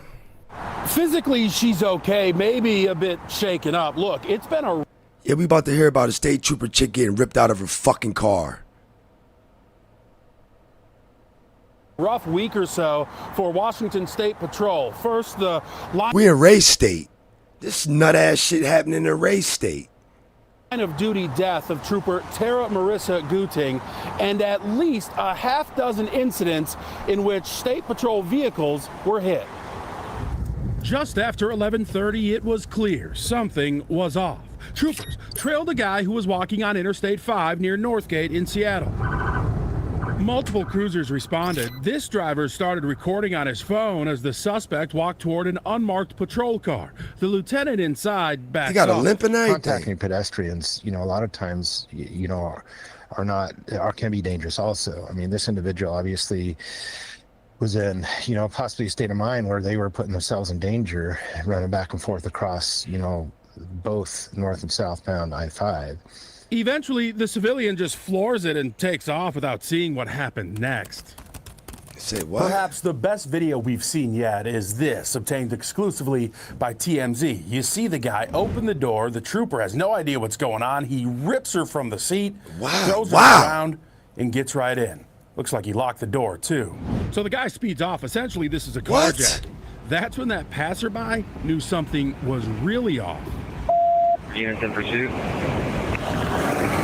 Oh my God, he just stole the cop car. The chase ended on southbound I-5 in Linwood when other troopers rammed into the stolen cruiser with the suspect inside. State Patrol's got one in custody and they're under control. A State Patrol spokesperson told me neither the suspect nor the lieutenant were hurt. I mean, she's fine. I actually spoke with her. She's going to be just fine. It just, it's an out of the ordinary situation. Let's put it that way. That spokesman, Trooper Rick Johnson, said charges are still pending. That'll ultimately be up to the prosecutor's office, but he expects multiple felony charges. This is crazy. In Seattle, Jim Nelson, King 5 News. How you get ripped out your fucking car? There's now a $100,000 reward to find the crazy person right responsible for a hit and run that killed a man on the Dallas North Tollway. $100,000 2 months ago reward. when the driver of an 18-wheeler hit a car on the tollway in Plano. The man's family is still desperate, as you can imagine, for answers. Fox 4 4's Vanya Castillo live with more tonight. Vanya. Why is she cute doing the news with a fucking scrub outfit on? Why look like a jail-issued onesie? Damn, she got on a motherfucking trusty colored gel DOC onesie. She's fucking crazy, nigga. That's the first thing that came to my fucking mind, yo. If you've been incarcerated or if you've done a quick stint, they put your ass in one of those. I don't know how they made that shit fly, yo. They put this bitch in a fucking, she's cute. Red lipstick and a gel onesie. Hi, Heather. Yeah, a local law firm is hoping that $100,000 will be enough incentive for someone to Make it look speak up good, and though. give 3 grieving children closure after their father was killed. Make it look They good, just though. want some answers and some closure more than anything. It's been over 2 months and the Quiros family is still at a loss for answers after Juan Quiros was killed while driving to work on October 21st. I think the loss to this family $100,000 reward. It's hard to put Turn that into words. motherfucker in. And I don't think it's something that most people can understand unless they've been through it. At 6:30 a.m. that It's morning, fucked up. DPS responded to a 4-vehicle crash in Plano. According to DPS, an 18-wheeler made an unsafe lane change and hit Quiros' Honda Civic, causing him to hit a concrete wall going. and roll over. 2 other vehicles would then hit his car.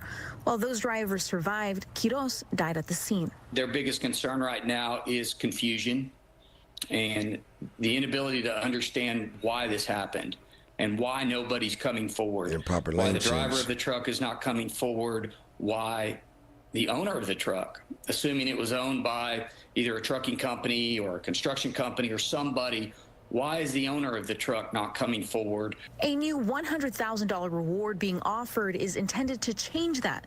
The attorneys for Quiros' children say someone needs to be held accountable. Because even with all of the emotional distress that's been caused to this family, there's also another financial aspect of it. These people still got to make ends meet. Attorney Brock Duke with the Bison Law Firm is concerned that the driver is still on North Texas roads. There's a lot of people, a lot of traffic that travels up and down the Dallas North Tollway 24 hours a day.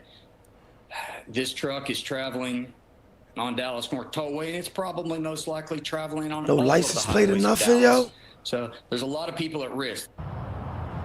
Man, niggas is scraping Well, that the shit law right firm off. would like to make it known that anyone who does give any information will remain anonymous. Now, for more information on how you can contact them, you could head Go to their ahead website with your jail at onesie. fox4news.com. Ain't that what Quincy said? Go All ahead. right, Vanya, thank you. Go ahead. 3 days after they told you about a tenant. It must be cold as fuck in that studio. She got on the goddamn, man, what she got on? What the fuck is it called? It ain't a pea coat. And she got a fucking hoodie. She got a hoodie and a pea coat on. And the white lady got a fucking blouse on. I don't even know what a blouse is, but it looks like that's a blouse. Damn. She got the bust down middle. Hoodie. Oh, we in Atlanta. 11 Alive. Bust down hoodie. Make up, caked up. A hoodie with a pea coat. Let's continue. Living rent-free in someone's home, a family's rental home for a year. A judge signed a must be court order cold. for that woman. You know what niggas say when they cold, right? What they be saying? They got sickle cell and shit. I be cold, I got sickle cell. Or low iron or some shit. Some shit that niggas only get. And to get out. So today, 11 Alive's Chase Howell circled back with the family about getting their home back and how they plan to help people in the future. Shall I do the honors? Because it's definitely Go been ahead. a long time. Patrick and Candace Phillips Go are ahead. feeling some sense of relief after finally getting their house back after fighting their tenant for more than a year. Yo, I'm telling you, man. Yo, you think you got a little property? Let me stop, because I had to check my uncle yesterday. Like, yo, you still got that little business? Like, yo, nigga, it's been 15 years, nigga. This how I eat, nigga. Little business. Nah, I ain't mean it like that, little neff. I know you ain't, nigga. But I know what you motherfuckers is saying. Stop. Stop, nigga. Done did this shit longer than you worked for the union, man. Stop playing with me. Let's imagine for a moment if we would have had to foreclose on this house that we paid for almost 16 years. because Camilla Johnson wanted to rig the system and live in our house rent-free. $13,000 in unpaid rent and countless frivolous appeals. This is interesting because I don't know why they made a big deal out of it in fucking I made a big deal out of it where it was fucking, my bad people, it's DC, that DC shit. But that shit going everywhere. It's just that DC shit and some internet made that shit big, but niggas getting fucked everywhere, yo. Having to pay 2 months of a mortgage. But yeah, then again, yeah, a lot of people just, they don't own the property, so you ain't gonna get away with it. I just pay taxes. I let that motherfucker get away for a couple months. It's not gonna work like that. Later, on December 16th, a Clayton County judge signed a writ of possession, which allowed for the sheriff's office to enforce the eviction, giving the Phillips their home back. Oh, why wouldn't I just call the U.S. Courts of Appeals? What you're watching is cell phone video of Camilla Johnson, the tenant we're talking about here, put.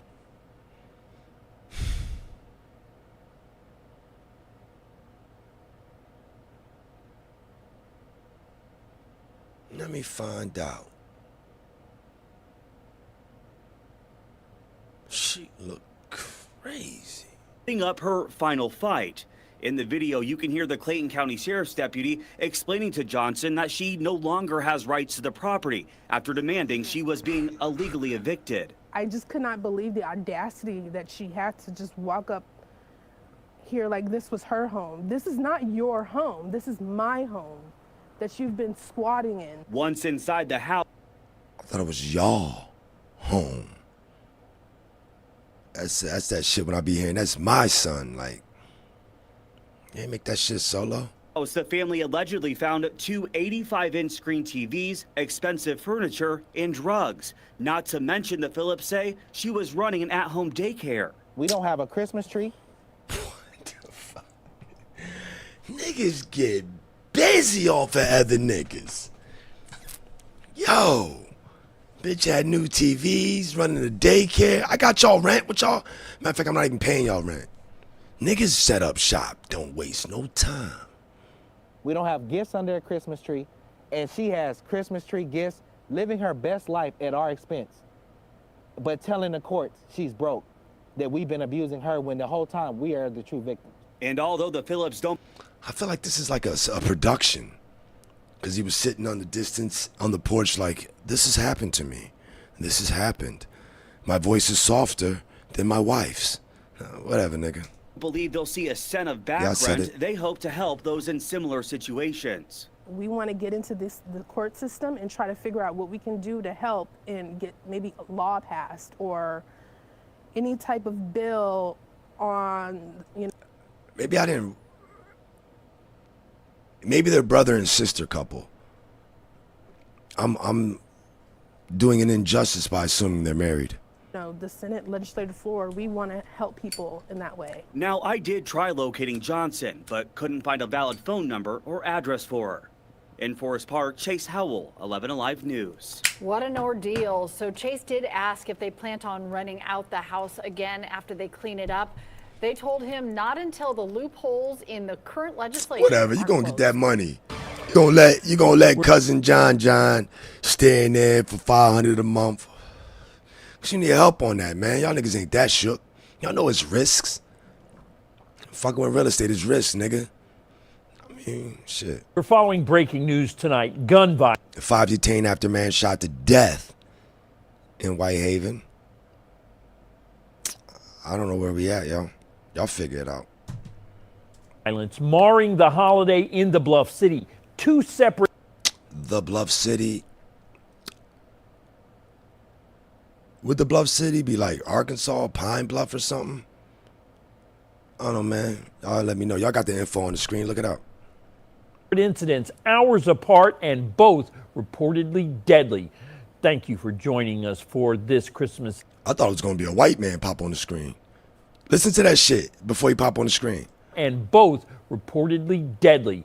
Thank you for joining us for this Christmas Day edition of Fox 13 News. I'm Martin Staunton. We begin with the... Oops, my bad. And that is our Rosalind Freeman. She's joining us live. She's Memphis. At Airways Station with more on this.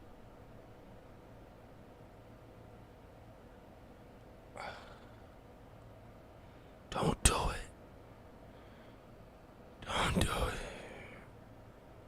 Let me think about it.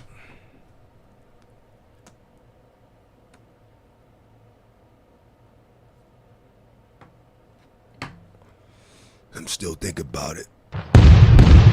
Wow. God damn! God damn! This gun violence and that latest shooting, Rosalind, how did this and where did this happen? Yeah, Martin, gun violence didn't take a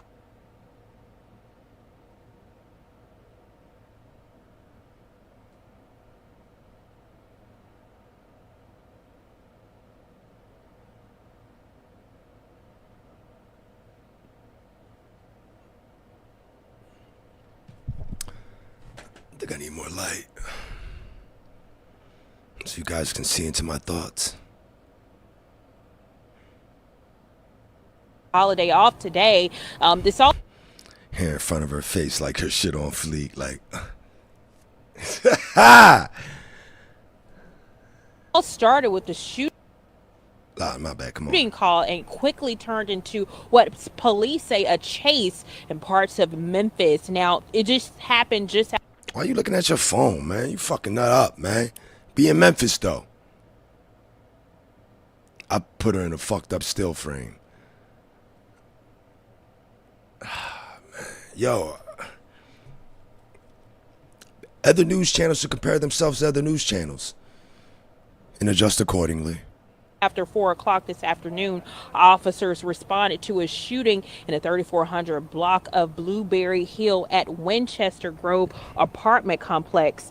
As police arrived, they say the suspect vehicle took off, leading officers on a pursuit that ended near Gill and Elvis Presley Boulevard. Memphis. Now, police say 5 people ran from the vehicle and put. Look, they got the white boy that's an undercover somewhere.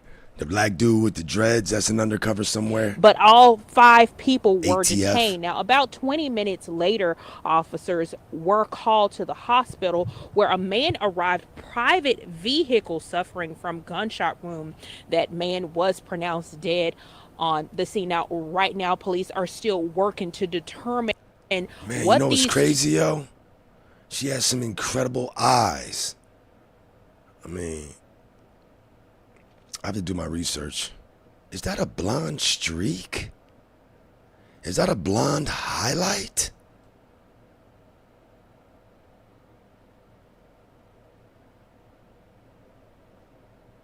As I look at the other screen and see what you guys are looking at, you niggas can see this motherfucker put in a blonde highlight. Let me zoom in. Yes, it's a blonde fucking highlight. I swear, you know what? You got contacts in. She's brazen. She's brazen enough to have contacts in. And she's even more brazen to throw in a fucking blonde highlight. Like, you know what? Go throw me that highlight in on the edge of my head. This shit the fuck up. to how these two scenes were connected. Now, no charges have been announced at this time, and we're still waiting for more information from MPD. Martin.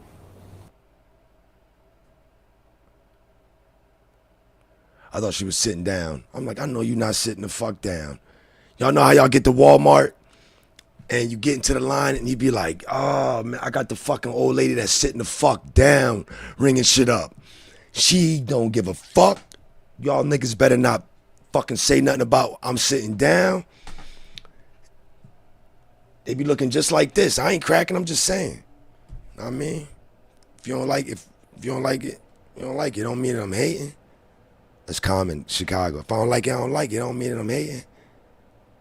She the motherfucker sitting in the seat, pushing your shit by.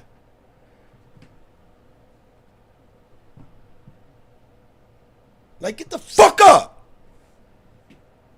All right, thank you. Fox 13's Rosalind Freeman live at Rains. And this nigga.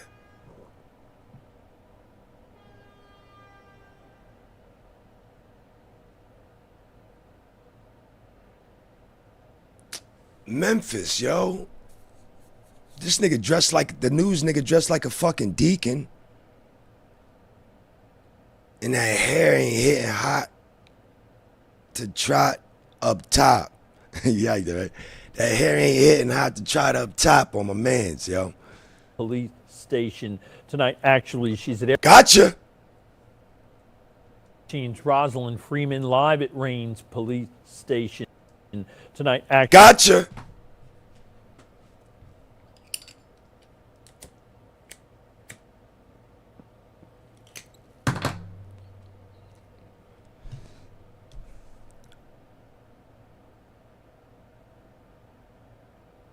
She's at Airways Police Station. Thank you very much, Rob. New tonight, what should have been a celebration for local pool players ended in an armed robbery. Seguin police say suspects targeted an end-of-season banquet. I keep going, ended? Season? Ended? Like she watch this. New tonight, what should have been a celebration for local pool players ended in an armed robbery. Seguin police say suspects targeted an end-of-season banquet on Saturday, stealing the pool league's prize money. KENS 5's Meredith Haas spoke with players tonight. Members of the Seguin 8-Ball Pool League told me they've been working for this prize money all year, putting in their own money every week. Now around $50,000 is just gone. It's a banquet they look forward to every year. They were like behind on bills, and they were expecting, and they were on a team that was supposed to receive. Yo, where the fuck we at? Because I'm fucking up. Texas Pool League's $50K prize. Stolen at gunpoint during end of season. So somebody was plotting on this shit. Like, yo, y'all making that much? All right, go team, go. I'm gonna rob all you motherfuckers. You know, like a couple $1,000s. With the 8-Ball Pool League for around 3 years, Juan Javier Villa says a lot of people use the prize money for Christmas gifts or bills, but not this year. Right before he got to his Jeep, he sounded off a shot. A witness to the robbery who wanted to remain anonymous says the robbery happened in the parking lot, where the person in charge of the money was supposed to bring the cash prize into the event. Police say a masked gunman took a large amount of cash, the prize money collected for the league's end-of-the-year banquet, before driving off westbound on FM 467 in a dark-colored SUV. The victim told police he was robbed at gunpoint by someone wearing all black and a mask. Investigators believe at least 2 people were involved. There's a lot of anger. There's a lot of anger. There's a lot of confusion. And then there's just like a lot of, just sadness. Yo, somebody came to fuck up. Says every week his team and around 20 others put in $50 each to play in the weeks-long tournament. 33 plus weeks of commitment. It's just nice to receive something in return. Damn. You just wouldn't expect that to happen, but it did. Now over 100 players will go without that cash prize. And if it doesn't come back, at least moving forward, take necessary precautions to ensure that the money is transported safely. Now, if you have any information, you are asked to call the Seguin Police Department. Somebody came to fuck up. 379. Yo, come on, man. Somebody know about 33 weeks of 50, 100, Nick. Damn. Nigga, that's how you buy the block back. And they did it for a football pool. Man, tell the Discord to do that shit. That's how you buy the block back. These niggas did it for a fucking what the fuck did they do? Like flag football league, man? I know I fucked it up. I just had to say something. But football pool. But damn. 2123, or if you want somebody that's inside, yo, make sure when I get out the car, y'all bring them, yo, raise them hammers high. Hit me if you need to, because I'm in on it. Or somebody told somebody they was pulling up, just sitting in the parking lot. Damn, niggas got away with that. Niggas got away with that, boy. They got away. to leave an anonymous tip, head on over to our website to find out how to do so at KENS5.com. Reporting in Seguin, Meredith Haas, KENS 5. Yeah, the motherfucker that don't show up, because we going to do this for another 33 weeks. The nigga that don't show up to participate in that, it won't even matter. He got 50,000. Somebody going to fuck up. I doubt it. Shocking new text messages unveiled in the case of the high schooler allegedly strangled. We can't watch this because this is 30 minutes long. I would say put like a 1 in the chat if you want to, but this is about that fucking, here we go again. We just saw this dude shoot his wife in the head. Would have bodied the stepson, but he got out the house. Shot the stepdaughter twice. Didn't body his 1.5-year-old. Then shot himself. Nuclear family. And this is what this is. This is that chick that was on that cruise boat, and the autistic son, that's her stepbrother, it did something to her on the cruise boat and ran out. But I don't think we all got 30 minutes for this. And it's kind of fucked up if I say I'm going to review it, then I don't fucking review it. And then we just start the news on Monday or Sunday. And I'm just acting like I didn't say what I said. But, yeah. Y'all can see it. Look it up for yourself or whatever. Read the shit yourself. But I'm going to look into it because I got to, because I want to know more about it. I don't know if y'all on the same page as me. Plus, I got news. I got more news. I mean, that shit just got in the fucking way, actually. Matter of fact, I'm over here looking at the playlist on the other screen like I ain't got the fucking playlist right here. Meanwhile, tonight we're learning more about a domestic violence dispute out of Brownsville that happened 2 days ago. A source is telling KSAT that the alleged shooter also happens to be a high school coach within Brownsville ISD. Stephanie Rosales with ABC affiliate Whoa, she switched it up quick, yo. That nigga happened to be a Brownsville coach, but we have Stephanie Rosales. Like that shit, she turned it on. Tonight we're learning more about a domestic violence dispute out of Brownsville that happened 2 days ago. She sounds regular. Sources telling KSAT that the alleged shooter regular. also happens to be a high school regular. coach within Brownsville ISD. Stephanie Rosales with ABC affiliate. Ooh, she did that shit nice. She did that shit nice. She sounded like a black woman, and she's like, then she let it be known, nigga, I ain't me no black, nigga. Ain't no black chick switching it up like that. That was a code switch. It's beautiful. KRGV has the details. I want to hear that again. Brownsville ISD. Stephanie Rosales with ABC affiliate KRGV has the details. What's typically a peaceful neighborhood turned violent early Christmas Eve morning. It was scary. It was a scary moment. Dalia Salinas lives on the street where the shooting happened. She says she woke up to what sounded like a loud bang on her door. When I didn't see anybody out there, I opened my door, came out here to the driveway and spotted a man in the middle of our street right there. That man was her neighbor, who police say is 41-year-old Gerardo Enrique Garcia. He's accused of shooting at his wife and daughter as they were driving away from their home. Brownsville police say that when they arrived to the area, they found Yo, we in a Mexican news neighborhood. This chick has on Lululemon doing the news, and it ain't even that bad. It's just like, look at her walking up the street. Garcia in the middle of the street with the weapon. That's when they tried to de-escalate. You don't know if she's black or if she's fucking Spanish. Probably fucking both. But we just heard is the wife and the kids ran out the house, hopped in the whip, and dad, let loose. No pause. Situation. Salinas shared this video of the police response. The cops were right here in the front yard. One of them was standing here behind my garage and the other one behind my car. In the video, you can hear police shouting at Garcia. Moments later, a loud bang. Police say Garcia shot at officers and they shot back, hitting Garcia. We're told he was shot at least once and his injuries are not considered life-threatening. We're told Garcia's wife and daughter were not shot, but his wife was hit by shrapnel. Brownsville police are calling what happened an act of domestic violence. And unfortunately, today is a day of celebration. No black cops. We're supposed to be, happy with her family, but of course, unfortunately, Look this at her. family had to. Look at her. You would think that's makeup. Where did she go with them eyelashes? But she looks very, pastel. Like one color. White. Deal with this situation. And that was Stephanie Rosales reporting.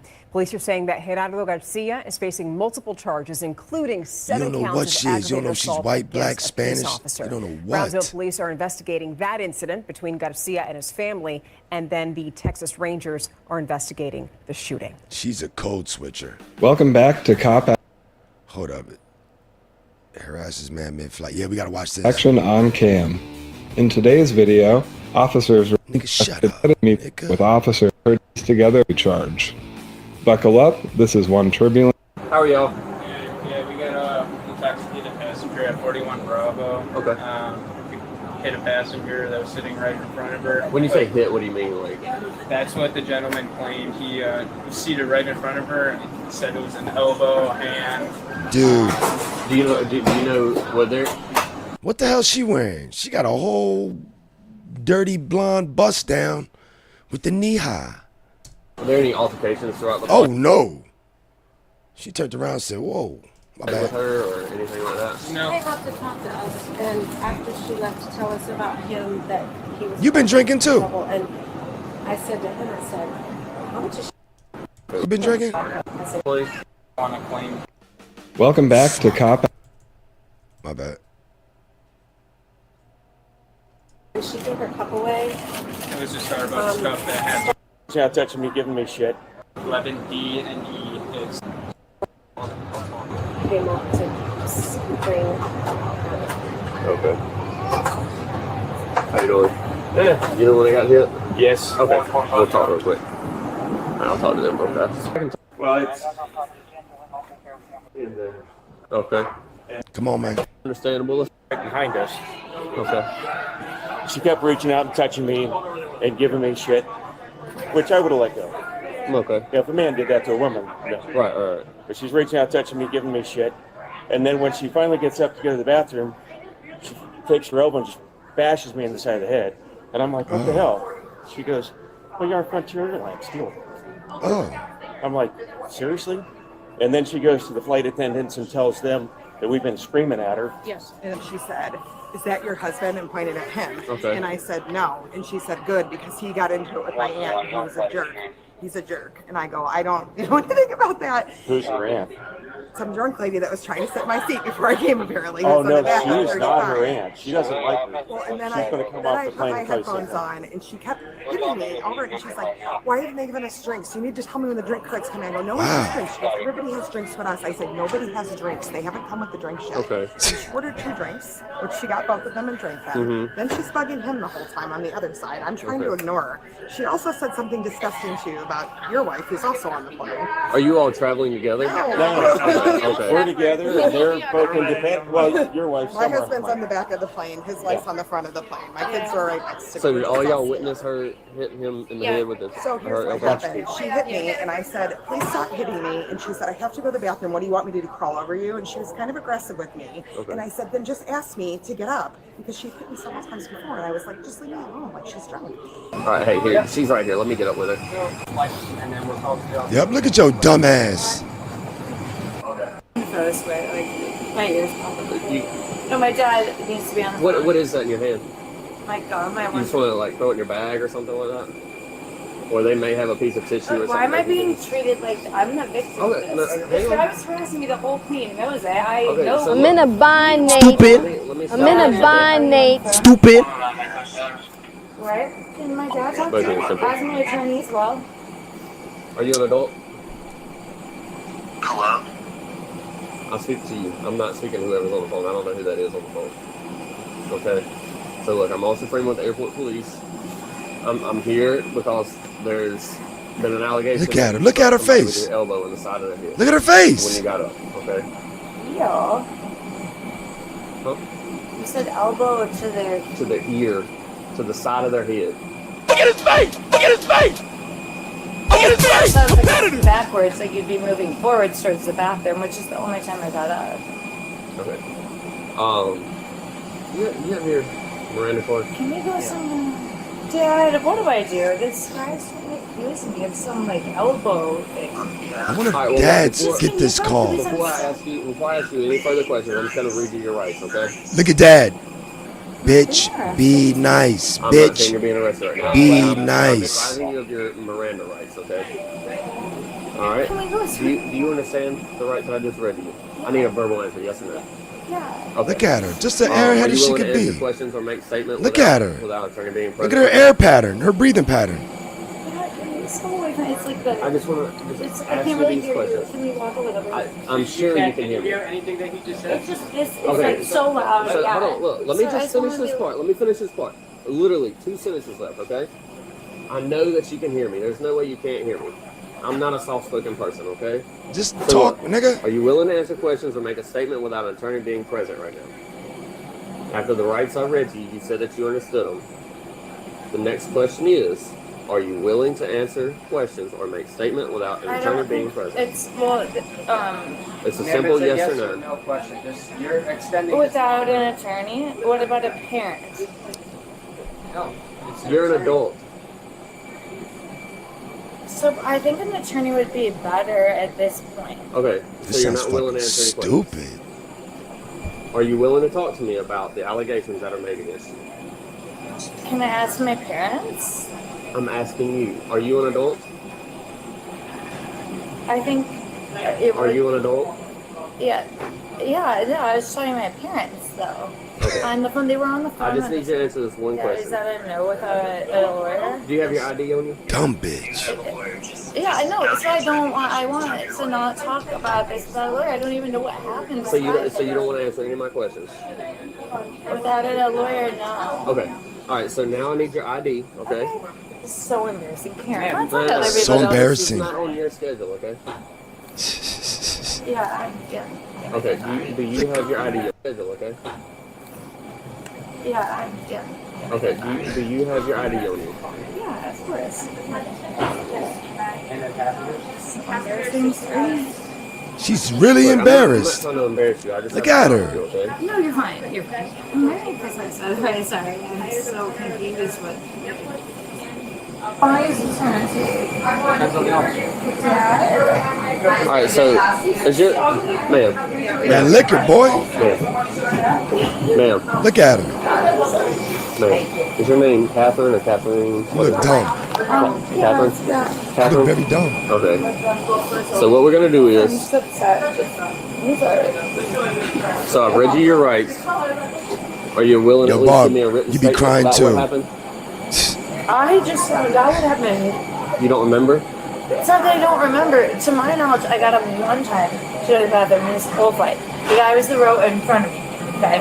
From what I heard from most people that were making fun of the guy. Were you sitting No, aisle I was middle or? sitting behind him. I understand. The plane was a little like Were shaky. you aisle middle or window? I was middle, and so Okay. it's this elbow thing. This guy was just he made So it you up. got up to go to the bathroom, right? Why would I intentionally elbow a stranger? I don't know him. Okay. It doesn't make any look. sense. The thing is, you want to plead your case now, and I just read you your rights, and you're telling me you don't want to talk. That's So from what I recall, Dad. Are you on there? Listen, I don't if know. you want to talk to me, then I have to read you your rights, okay? You understand that? Even that was Did loud. I give you your Miranda If card we were back or like no? sitting down, Dad, what do I do? Can you just help me? They're asking. I don't know. From what I recall, that's like what I didn't like. I don't know. How much Is it- how much have you had to drink? How much I alcohol only have you had one drink on the plane. Just one drink. What about prior to getting on the plane? Were you at a like, bar? No, a lot. But I'm not supposed to be A talking to lot? you without a lawyer, right? A lot? At a bar? No, a lot. Just Are one you drink. dumb? What about prior to getting on the plane? Were you at a bar? No, a lot. But I'm not supposed to be talking to you without a lawyer, right? Okay. Well, again, you're trying to tell me and plead your Dad, case. help me. I know. I didn't know what I did till like right now. Okay. So I'm gonna read you your rights one more time. Okay. I'm just so upset. Okay. Like I'm so frazzled. So Like, just take a breath. Okay. Just take a breath. Dad, are you there? Yes. Can we just Look. sit down? Just take a breath, okay? Just let me read this to you. Look, I'll make you a deal. I'll read this to you, and then we'll walk up here, and I'll let you sit down, okay?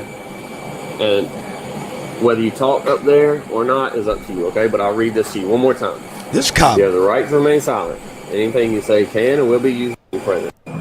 Dumbass. So do you want to give me a written statement about what happened on This the flight? nigga's soft, man. Because- Honestly, it's news to me. Even my parents are talking to the flight attendants. No one knew. Nigga, what you like her, yo? Either I can tell you what's going to happen in here, or we can go out there and I can tell you. Well, it's not quiet there. So look, I'm gonna tell you what's gonna happen right here. So the first option is I can take you to jail right now. I have Look at every him. reason. I have everything I need to take you to jail right now. I have a victim and I have 2 witness statements being filled out right now, okay? And everything that you told me just matched up with exactly what they told me, okay? You were sitting in the seat behind them in the middle aisle, and you said, oh, it's like I would have to be in front of them. No, when you tried to get out of the aisle, that's when you elbowed him, okay? Look at her. Purposely? You said, and what they're telling me, and witnesses are telling me, that you said, oh, you're on a Frontier flight, deal with it. After you struck him with his elbow, or your elbow. So what's going to happen is, I could take you to jail. However, what's going to happen is, I'm going to direct file it with the state attorney and let them see if I have enough probable cause, and they're going to issue a warrant for your arrest. Ooh. For simple battery. Can we just walk out of here? I need to sit down. I don't feel well. So if we walk out here and you try to take off running or something like that. No. Can we all? You can like walk with me, Dad. Get the lawyer on the phone. This is ridiculous. Look, I've been elbowed in the face listen. on planes before. You know what I'm saying? Okay, well then that person should have went to jail too. No, it's not intentional. That's the difference between a shaky plane. It was the plane that grounded. Oh, I'm not trying to prove that's you wrong. smart. This guy. The plane was shaking. Saying that you were sitting there kind of constantly pestering them, asking about when the drinks are coming out. What drinks? Something about phone numbers with this guy, everything. The lady next to me was. Okay, look, I don't want to fight with you because let's just go with the version of the story that you better includes not. you being right. No. I want to go with the correct story. Okay, well, I'm not just making up a story. Can we just walk out of here? I'm feeling like I'm all black. That cop's trying to be. Why is he being so? I'm gonna read these rights again. You want to give me a statement about what happened? If you want to talk to me, statement. I'm gonna read the rights. I got it. You know what? Yeah, it's just my dad, not a lawyer. What? Yeah. It's whatever with me going home. I don't. Oh. What? Taking you to jail, you eventually go home too. Shit. Okay. Don't that work, bitch?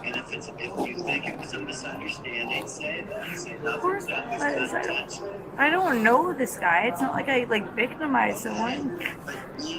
Be very brief and succinct in your statement. Do you think that? Okay, I will. I wonder why this person would be doing this. Like, Miss, so can we? Let's. Yeah, you're on talking to your dad. Just talking to your dad. It's just giving me I get it. guidance. I've never been in this Listen, situation. I'm so confused. It's extending this further than. All right, Dad. All right, I gotta go. Well, you didn't say I'm, but okay, let me write this statement. Do you want to give a written statement? And then I can leave. Yes. Okay. All right, come over here, because you're not gonna be able to write sitting down.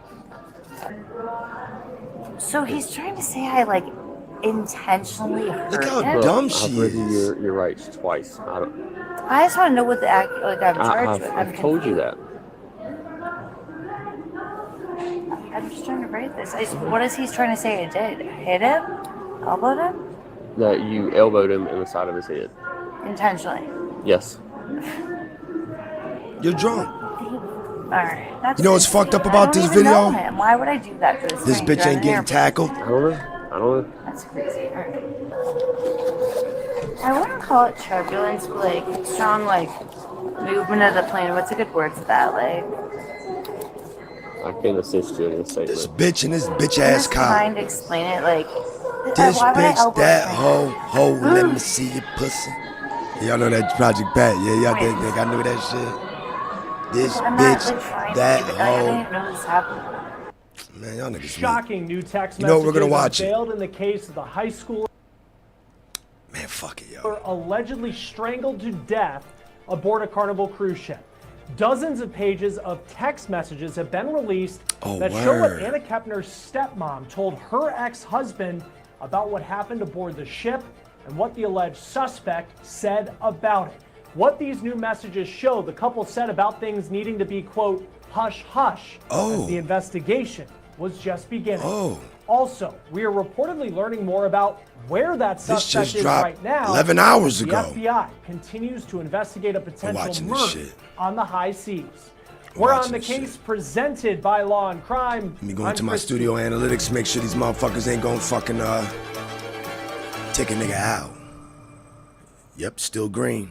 It has been nearly 2 months since Anna Kepner was found dead, reportedly in her stateroom aboard a cruise ship that she boarded less than a week earlier with her family. The FBI hasn't said much about Anna Kepner's body being taken off of the ship on November 8th in the investigation into what happened. At the time of this recording, there have not been any arrests in this case. Word, still. Now, a lot of the information that we do have in this case, it's come from a separate custody case that involves Anna Kepner's stepmom and her ex-husband. And we now just got perhaps our largest drop of information yet about what happened aboard the ship, and more specifically, what happened right after the 18-year-old cheerleader was found dead in her stateroom in early November aboard the Carnival cruise ship, the Horizon, because dozens of pages of text messages were just reportedly made public. And these are text messages that Anna Kepner's stepmom, who's named Chantel, and her ex-husband sent back and forth after Anna Kepner was found dead. Now, Chantel Kepner previously was known as Chantel Hudson. She used to be married to a man named Thomas Hudson, and they have been in a custody case for more than a year. And there's a lot of messages that were sent that are unrelated to Anna, unrelated to the cruise, but there are some that were sent in the days after Anna's body was found aboard the ship and the FBI started to investigate. We do want to note, because her death happened on board a cruise ship, it's federal jurisdiction, which is why the FBI is involved. Now, let me show you how these text messages factor into this case, because if you've been following this story with us, you know this has been going on for almost 2 months at this point. We know that the final days of Anna Kepner's life are believed, according to family members, to have played out something like this. You have Kepner, her biological dad, who's named Chris, then her stepmom, Chantel, Anna Kepner's biological grandparents and her siblings, as well as her step-siblings, this blended family. They all took a cruise together that launched out of Miami. It was called the Carnival Horizon. We're talking about one of these massive floating cities, nearly 4,000 passengers, 15 decks, and it was a 6-day cruise. They made multiple stops in the Caribbean before the ship returned to South Florida. Now, Kepner was a varsity cheerleader from Titusville, Florida, which is about 3 hours north of Miami. She was planning to graduate in the spring. Her family said that she actually planned to join the military, the Navy, after graduation. Now, on November 6th, which is one of the last days on the cruise and the last day that Kepner was seen alive, she reportedly was not feeling well. And her grandparents told ABC News that it was because her braces were bothering her. So she called it an early night, went back to her stateroom. November 7th, the next day, the Kepners, the entire family, they get up, they go get breakfast, but Anna did not show up. Her grandfather told ABC that he was getting bingo cards when he hears this medical emergency announcement over the intercom, and he realized the room number that medical staff were going to. It was around 11 o'clock that morning that the Daily Mail says that a maid entered Anna's stateroom, and that maid made a horrifying discovery on November 7th. Kepner's body allegedly was found wrapped in a blanket, covered over with life jackets, and stuffed under a bed. ABC News says that she had been strangled. An arm, allegedly across her neck, had killed her. There's reportedly no evidence of sexual assault or drugs or alcohol being in her system. Now, the ship returned to port on November 8th, and that is when Kepner's body was taken off of the Horizon and transported to the medical examiner's office in Miami-Dade County. This video here is of her body being taken off of the ship. It was taken by WSVN TV reporter Sheldon Fox. Now, according to the death certificate that Fox News first obtained, Kepner's date of death is listed as November 7th. Per a separate death certificate that ABC News has, they say they obtained one from a family member that lists the date of injury as November 6th. Now, again, investigators have not provided the public with a timeline of Anna Kepner's death, but a lot of information has come from the family through media interviews, and as well as through this custody situation involving her stepmom that we'll talk about here in just a moment. Now, one of the people aboard that cruise ship with Anna Kepner and the rest of the family was her stepbrother. He's 16 years old. Yeah, what y'all listening to still is that Anna Kepner case where, the cruise ship. Ain't nobody get locked up yet. And, we about to hear a bunch of shit, text messages and all. And we're about to get into the nasty-ass stepbrother. I mean, ain't nobody been arrested. And some text messages from the parents trying to cover shit the fuck up. Years old. He is the son of her stepmom, Chantel. Now, it was said in Chantel's custody case that the 16-year-old is a suspect in Anna's. She's the mother of the son, so obviously that's his daughter, the dad's daughter. Which, man, you get with a wife that's got a slow-ass son and you got a fucking daughter? That make no fucking sense, man. Death. And beyond that, Anna's grandparents told ABC News that he was the only other person seen going into the stateroom with Anna the night that she died. That's some weird shit. Now, what Anna's relationship was really like with her stepbrother, that does seem to be up for debate, because you have friends, in fact, you actually have a boyfriend, his family, ex-boyfriend, who have said that Anna did not have a good relationship with her stepbrother. They went on Inside Edition, and they said that the stepbrother was obsessed with Anna and not in a good way. And she was not a fan of it. Quote, she was scared of him because he always carried around a big knife. This is according to the ex-boyfriend's dad, who also said that his son once witnessed the stepbrother go into Kepner's room while on FaceTime. Call, quote, when she was sleeping and get on top of her. He's like infatuated, attracted to her. Like it ran out the room. He always wanted to date. I don't know if they're gonna. That's disgusting. But yo, as your dad, if you got a daughter and a slow son, is the fucking other part of the fucking step fam. That's some weird shit, yo. And yeah, what they breaking down is the ex-boyfriend said he was on the phone FaceTime with her. This is old, but it's not old. But I just remember what that's happened. The boyfriend was on a FaceTime call with her, the ex-boyfriend, and the stepbrother climbed on top of her. And then once the nigga on the phone was like, yo, what the fuck is you doing? The nigga ran out the fucking room making sounds going up the hallway, like, oh yeah, like, so it's kind of fucked up. I mean, yeah, I blame that nigga dad, yo. And the mom, she knows she got a weird ass fucking son. Her, that dad said to Inside Edition. The ex-boyfriend also told Inside Edition that Anna was so afraid of her stepbrother that she actually slept over at friends' houses just to get away from her. You have that narrative. It paints a very complicated, concerning picture of a stepbrother-stepsister relationship, but that narrative, it's very different from how her grandparents are characterizing her relationship with her stepbrother, because they told ABC News that Anna and her stepbrother had a real brother-sister type relationship, and they were actually like, quote, two peas in a pod. On this cruise, Anna was reportedly sharing a room with that stepbrother. That's weird, too. According to what Anna's ex-boyfriend told Inside Edition, Anna's biological brother, who was also on the cruise, he actually tried to get into the stateroom, but he was locked out. And hold up, so I'm just learning this shit. I know we all learned it because we just thought it was her and a stepbrother, and this is a family. But her biological brother is also on the cruise too. All right, this shit different now. Hold up, I'm not gonna hear that shit again.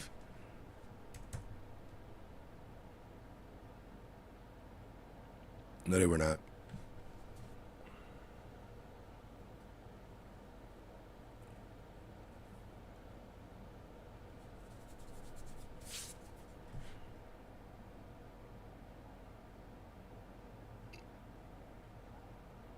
What?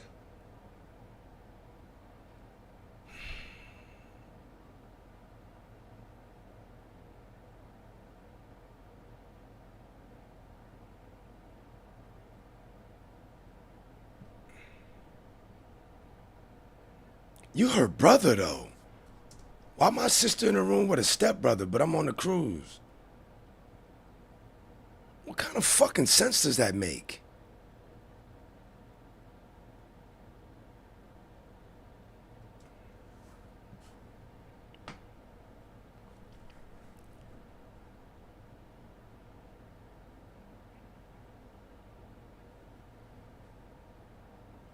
Yo, my dumb ass. How that shit not on the fucking screen? When did this shit go off the screen? I'm bugging. Details about the alleged incident, and I'll have much more on that in a moment when we talk about these. Yo, I had that shit off the screen like according to ABC, for 2 minutes. The 16-year-old said, "quote in his own words, says he does not remember what happened." That is according to. Damn, a minute and a half. On top of that, Anna's grandma says In her interview with ABC News, I'm looking like, what the fuck? I don't know how I got off the screen. At least I got to hear what I was saying, though. Hold up, I got this shit muted now. investigators say the only person who was seen going into that stateroom. Matter of fact, y'all heard, at least y'all heard what I said. I played it back, but at least y'all heard what the fuck I said, yo. So I can go a little bit more. But yeah, that's weird. My sister's in the room with her stepbrother, who I know is a fucking weirdo. Details about the alleged incident. And I'll have much more on that in a moment when we talk about these text messages. According to ABC, the 16-year-old said, quote, in his own words, says he does not remember what happened. That is according to the grandparents. Insane, what up? Cali Bad, what up? On top of that, Anna's grandma says Lamar, nigga, what up? in her interview with ABC Again. News that she believes the boy, that he doesn't remember what happened. She also says the boy was hospitalized for a psychiatric evaluation once the ship returned to port. Now, let's talk about this custody hearing, this custody case that has been playing out in the public eye after the death of Anna Kepner, because that's where we are getting a lot of our information through official channels. I'm gonna look up and that again, stepbrother. it involves Where the stepbrother? Who Anna he with? Kepner's stepmom, Chantel, formerly Chantel Hudson, and Thomas Hudson, who is her ex-husband. And not only are we learning about the stepson, the stepbrother, the potential suspect in this case, we are now learning a little bit more about what charges could look like after court filings surfaced indicating that Anna's 16-year-old stepbrother was a suspect in her death. Her stepmom's ex-husband, Thomas, took emergency action. He filed a motion claiming that with a homicide suspect recently living in the home, that their daughter, the one that he shares with Chantel, was now in immediate danger. This is so much going on in this fucking. This shit's got to register with me because it's his stepdaughter and his ex-wife and his wife and their stepson. There's so much shit going on. I gotta double back. I ain't writing shit down. If I was writing shit down, we'd be better off. But fortunately, all I got is this rewind button. Husband. And not only are we learning about the stepson, the stepbrother, the potential suspect in this case, we are now learning a little bit more about what charges could look like after court filings surfaced indicating that Anna's 16-year-old stepbrother was a suspect in her death. Her stepmom's ex-husband, Thomas, took emergency action. He filed a motion claiming that with a homicide suspect recently living in the home, that their daughter, the one that he shares with Chantel, was now in immediate danger. And he asked a judge to remove his daughter immediately. Now, in their most recent hearing, which happened on December 17th, the two sides broke down decisions that were made on the cruise. Here's Thomas Hudson's attorney, who laid out his core concerns about the cruise right in his opening statement. I'm fucking confused, yo. Y'all better talk about this shit in the chat. In this case, because I'm obviously fucking it's our confused. position that the youngest child is at risk for a number of reasons. Somebody summarize this shit. All these women in that fucking chat, man. Summarize this shit. This shit sound ridiculous. Damn, what button did I hit?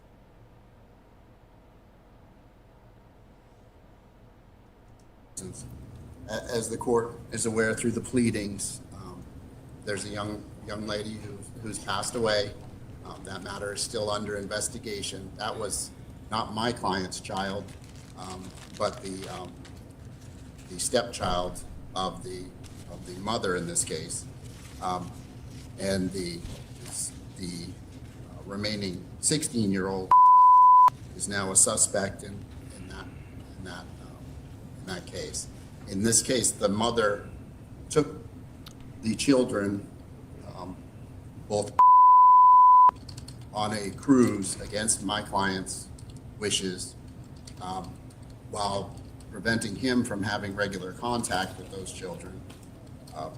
We believe that the arrangements that were made by the mother as far as the sleeping arrangements, housing arrangements, were insufficient, that the 18-year-old, the 16-year-old, and another 14-year-old were all placed in the same stateroom.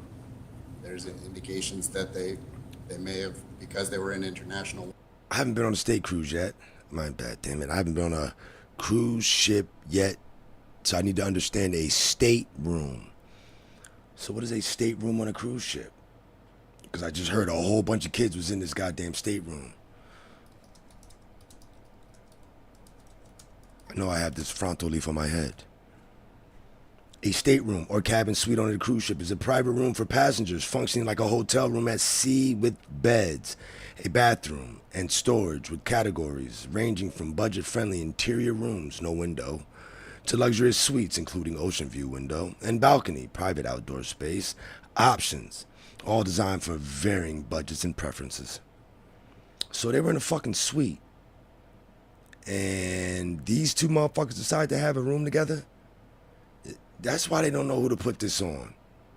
Waters may have been engaging in activity that were insufficient, that the 18-year-old, the 16-year-old, and another 14-year-old were all placed in the same stateroom. 18, 16, 14. There's indications that they may have, because they were in international waters, may have been engaging in activities that they normally couldn't engage in while they were in the United States properly being supervised. Now, the attorney for Anna's stepmom, Chantel, had a very different view of the situation in that home after Anna's death. Her core argument was simple, that the person at the center of the FBI's investigation, her own 16-year-old son, Anna's stepbrother, the suspect in Anna's case, was living elsewhere.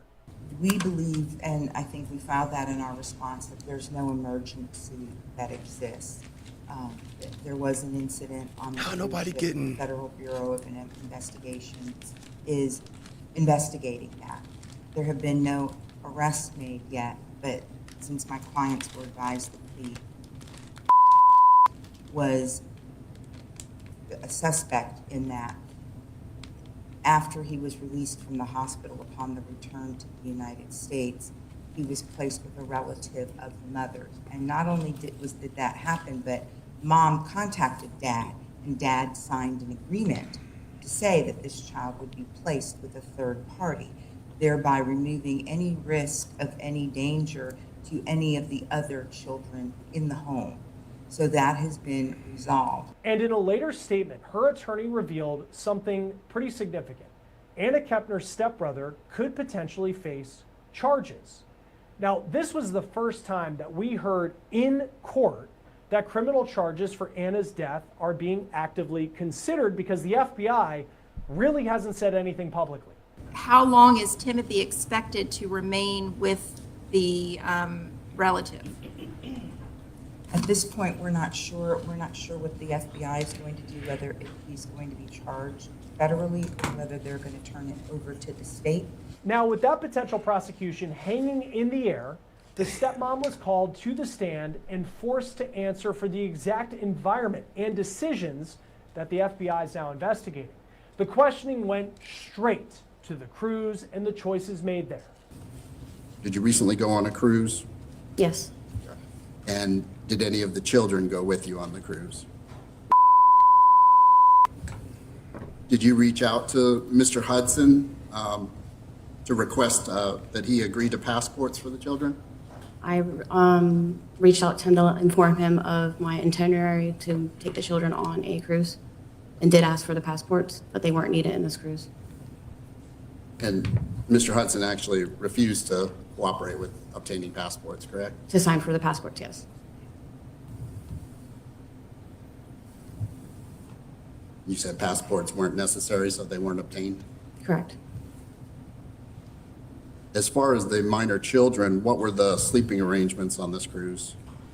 Was in my room with my husband and his 9-year-old daughter, and then shared a room with his stepsister and stepbrother.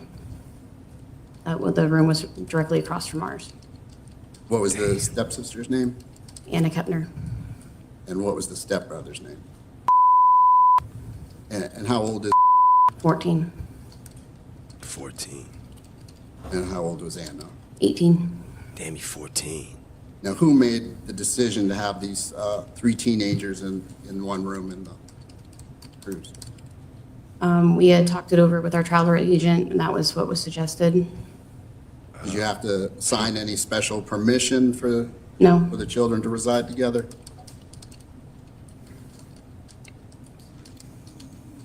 So was it a mutual decision between yourself and your husband? Correct. Of course it was. lot of fucking blended shit going on in here, man. And at some point, did you discover that one of the children had passed away? Yes, And when was that you discovered that? Friday morning.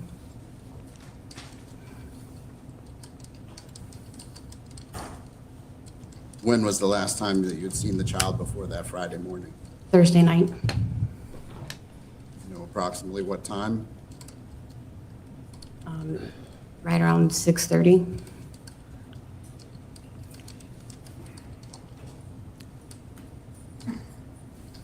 And your child, did you see him that Thursday night as well? Yes, What time did you see him at? closer to 7. Just a little bit. Time. Room as far as So where was their room on that Thursday night? I never seen him leave the room. The attorney then pivoted to questions about the environment on the ship, probing what activities the teenagers might have had access to, specifically alcohol and gambling.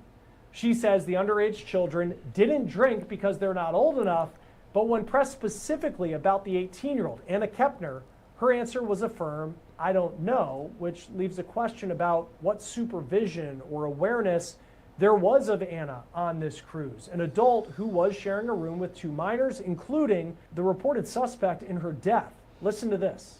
Had you drank it all during the cruise? I had 2 pina coladas and a blue Hawaiian earlier in the week, but it wasn't on the same day. It was like 1 a day.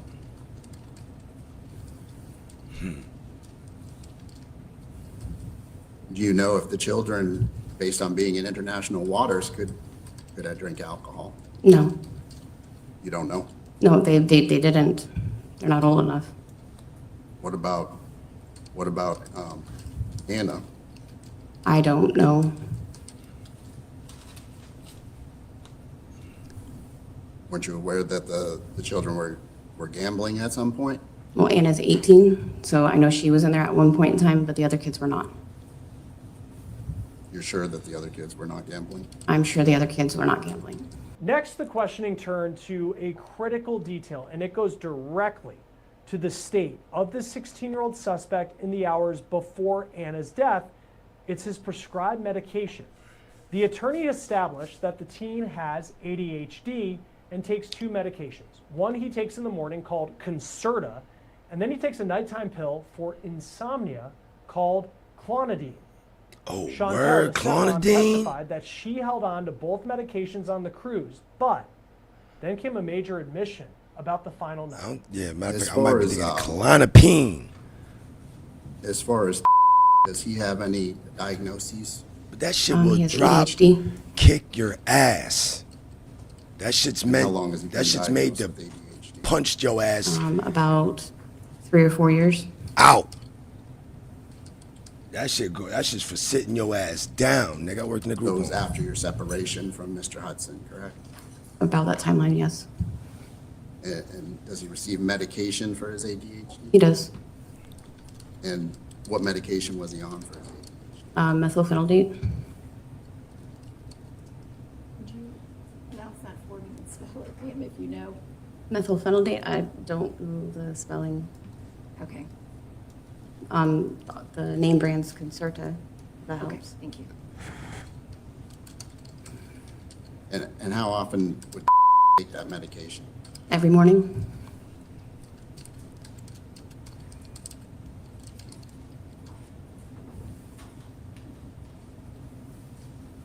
And did he take the medication on the cruise with him? Yes.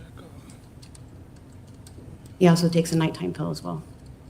The same medication? No, it's Clonidine. What is that for? Insomnia.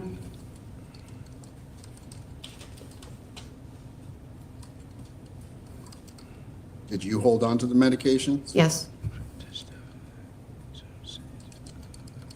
Did you make sure he took his medications every day? I guess a lot of us understand Ritalin, Adderall, and now there's this methylphenidate, which must be some new shit because it says it's for ADHD.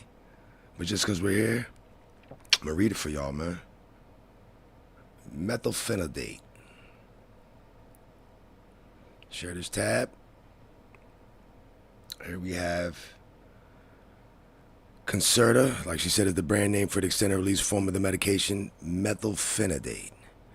It is a central nervous system stimulant, primarily used to treat attention deficit hyperactivity disorder in children ages 6 and older, adolescents and adults. It is also sometimes used to treat narcolepsy. Even though he had insomnia. Works by increasing the levels of two important neurotransmitters in the brain, dopamine and norepinephrine. Yeah, norepinephrine. I was about to say epinephrine. But neurotransmitters in the brain, dopamine and norepinephrine. In people with ADHD, the signaling of these chemicals may be underactive or inconsistent by blocking their reuptake into the nerve cells. Concerta helps more of these neurotransmitters stay in the brain for longer, which improves attention, focus, impulse control, and reduces hyperactivity. Sounds like Ritalin. Sounds like Adderall. Now we have this. It is available in certain doses. It's a Schedule 2. Common side effects: headache, dry mouth, trouble sleeping, insomnia, which I thought he was given something for the insomnia. The clonidine was given for the insomnia. So nausea and stomachache, anxiety, increased blood pressure, increased heart rate. So that's for the ADHD. Sounds like a lot of shit. Decreased appetite, because it's heroin. Of course. Weight loss, because it's fucking heroin. Dry mouth. Trouble sleeping, because you're fucking wired. You're up, because it's heroin. Alright. Now, if I can remember that next thing, which was clonidine. That might be it. Clonidine.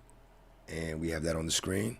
Clonidine is a prescription medication used to treat various conditions, mostly notably high blood pressure and attention deficit. It is available in several forms. Okay. Class. Uses approved off-label. High blood pressure, attention deficit. Of course. Withdrawal symptoms from, it helps with alcohol, opioids, and nicotine, of course. Severe cancer-related pain.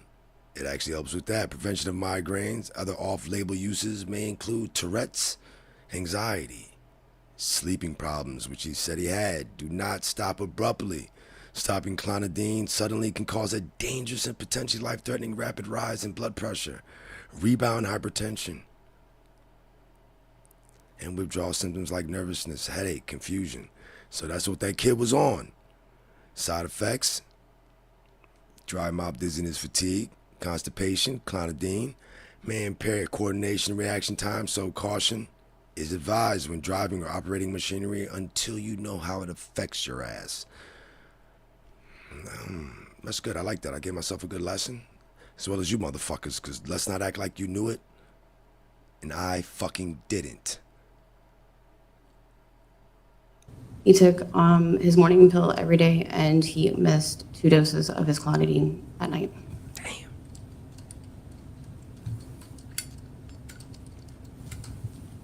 Oh, matter of fact, Lamar Black. See, I'm looking at the chat, nigga. Lamar Black is a registered fucking nurse for massive amounts of years. Also, let me say, konnichiwa, namae Jeff S. Aha! My fucking, I think, 4th grade teacher in fucking, where was we at? Rome, New York, upstate New York, you know, next to Griffiths Air Force Base, yeah. Yeah, we had a fucking Japanese fucking teacher, man. She was teaching Japanese and shit. Konnichiwa, namae Jeff S. I'm like, that's how you say hello, that's my name and all that. I'm on my shit, man. Come on, man. Come on, Lamar, nigga. But he know about his drugs, so if you're listening to him in the chat, he knows what he's talking about. As well. Mm-hmm. That's yes? Yes, sorry. And what do you mean he missed the doses? What happened there? He went to bed before he got it. He was already asleep. Including that Thursday night? No, Thursday night he didn't get it. I fell asleep before he did. I want to hear what them. I want to hear what them fucking text messages said. We're gonna get to that shit. Matter of fact, let's keep listening though. We're While rushing on the shit. cruise, he missed taking that nighttime medication twice. One of the Twice. nights was because he fell asleep prior to taking the medication, and the other night was the night. Clonidine 0.1 help them before- sleep. Correct. Original heart, He fell original asleep, so heart he didn't- medication. He did not get the medication the night. Yeah, he didn't come in before the afterward. incident. Yes, ma'am. All right, thank you.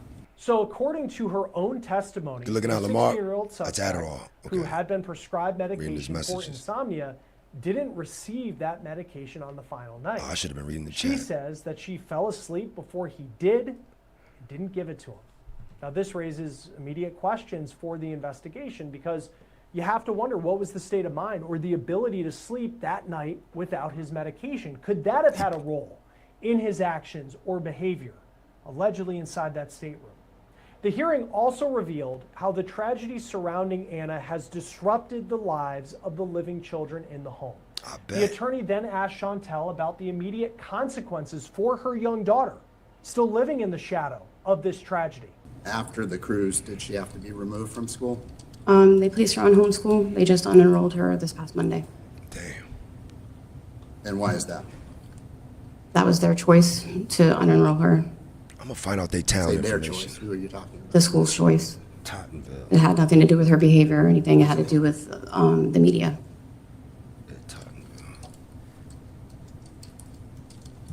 She's currently on a homeschool status indefinitely. No, she's being enrolled into another school.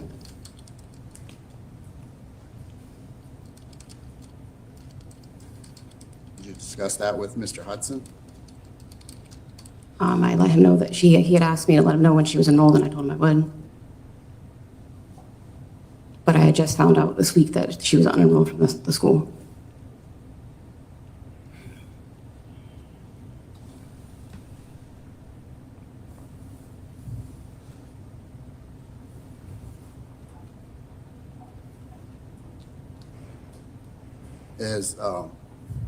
As far as is going to be allowed to come back to your home at any point? At this time, no. Not with the FBI investigation. Later, Chantel Kepner's attorney worked to solidify the narrative about the relationship between Anna and her stepbrothers, a relationship that, again, it's been described pretty differently. Anna, who we know passed away, she was 18, correct? Correct. And she was an adult? Correct. And was she given the option of staying in another room? All three of the kids were. And would that room have been with Grandma and Grandpa? Correct. And they didn't want to do that? No, they wanted to stay together.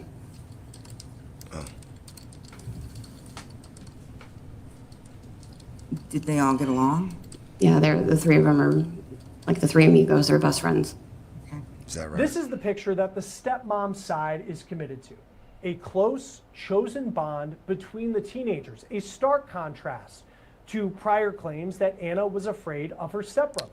Did your Ex-boyfriend said that shit ex-wife too. inform you that she was going on a cruise and taking the children? She did. And what was your position regarding that? I wasn't okay with it. I let her know I wasn't okay with it. And why was it that you weren't okay? Okay, this is making sense now. Because at that time, I was getting nowhere with seeing my kids. I had barely any communication at all. There was one notable absence from this hearing, and that's Anna's own dad, her biological dad, Christopher Kepner. Now, he was subpoenaed to testify about the safety of the home and the decisions made on the cruise, but he dodged service and did not appear. And that gets us to these new text messages that have since been released as part of this custody case that has been playing out. WKMG TV in Orlando says a day after Kepner's body was found, Sean... Just let me pause it because I got to pick up where the fuck I'm even fucking thinking. So the nigga on the stand, the dad on the stand is the ex-husband with the wife, but that's not his daughter. But them two boys might be his. But that's not even his fucking daughter.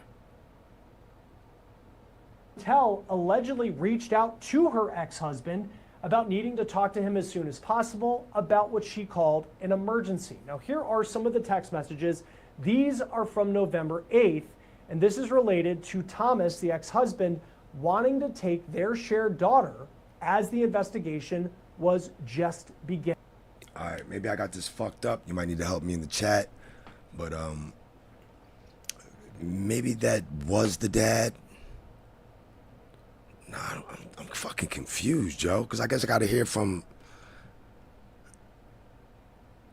Was she with another nigga on the cruise? Oh, yeah, she is. She was with them and the 9-year-old son. It's a whole lot of fucking family in this shit. So here's a text from Chantel. Quote, I really do appreciate it, and I'm not trying to be in any which way. I just think it'll be more traumatizing for her to be removed as of right now. She doesn't know anything about the stepbrother. The only thing I told her is that he was having a hard time coping with losing Anna, so he's getting checked out by the hospital. And Thomas responds, okay, well, I'm not trying to push it, but the offer is there if when you find more out and have to handle things. Then Chantel says, when we have to cross that bridge, you and I will come up with a way to tell her and Andrew. Now, Thomas says okay to that. Chantel says, I will call you tomorrow as soon as I hear anything, and Thomas says okay. So they continue talking the next day, November 9th. This is after Anna's body has been taken off of the cruise ship. The ship arrived back in Miami on the 8th, and we're talking 2 days now after Anna's body was found. And here's what Chantel's ex-husband starts to say about the suspect in the case, Anna's stepbrother. Thomas says, quote, are you able to talk or see the stepbrother? We are not going to put his name out there because he hasn't been charged and he is a minor. Now, Chantel says, I'm waiting on the FBI and also the doctor to call me as soon as I know something. I promise you that I won't. I will call you. Chantel then says something like, quote, stupid talk to text. Chantel says, I promise you as soon as I get a call, but you are going to be the first person I called. Chantel then says, as soon as I know anything, you will be the only one I will be calling. Thomas says, I get that, but I mean, have you talked to the stepbrother while he's at the facility?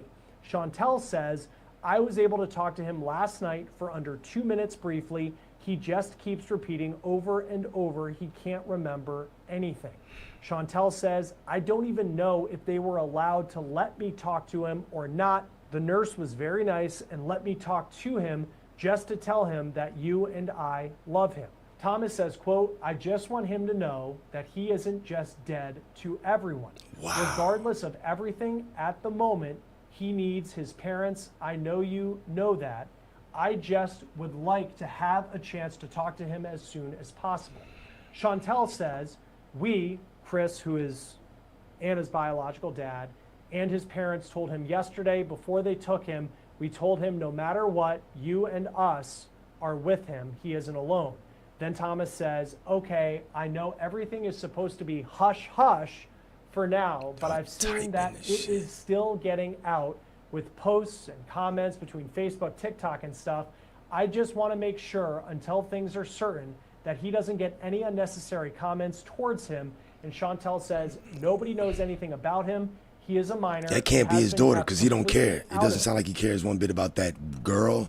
So that really can't be his daughter. He's more concerned about his son and I guess another little girl that's his. But yeah, that daughter can't be his. That's got to be the dude that, the new husband, whoever, yo.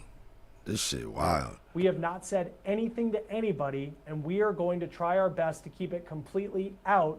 He is a minor, so his name shouldn't be anywhere. And when we talk to the FBI again, we will reiterate that we do not want his name out there, and everything that's been posted on TikTok and social media, nobody knows anything, and everybody's just speculating. We know what I told you last night, and we'll know exactly more when the autopsy is done.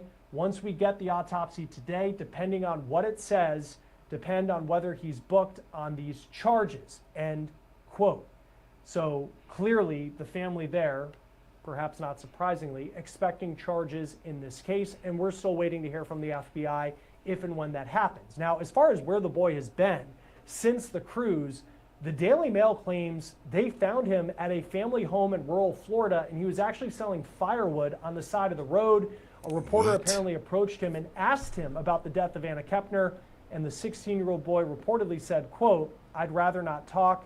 He then appeared to lower his hat over his face and walked away. Now, even though Chantel seems to think that her son's name would not be put out into the public, you search social media and it certainly has been put out in the public, but we here at Law and Crime, we're not naming him because at 16 years old he is a minor. Now, if he is charged and if he is tried as an adult, that could change. We'll continue to follow this story closely, but that will do it for this episode of the case presented by Law and Crime. Subscribe to us on YouTube and Spotify. I'm Chris Stewart. We'll see you next time.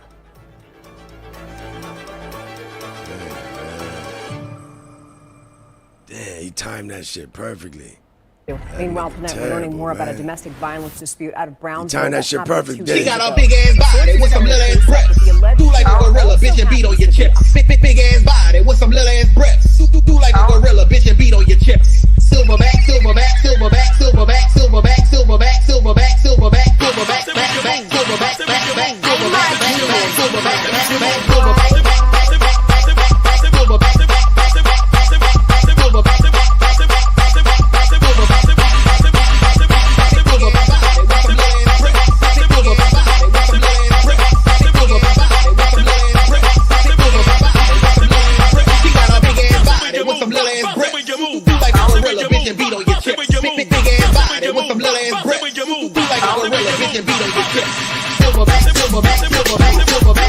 silverback, silverback, silverback,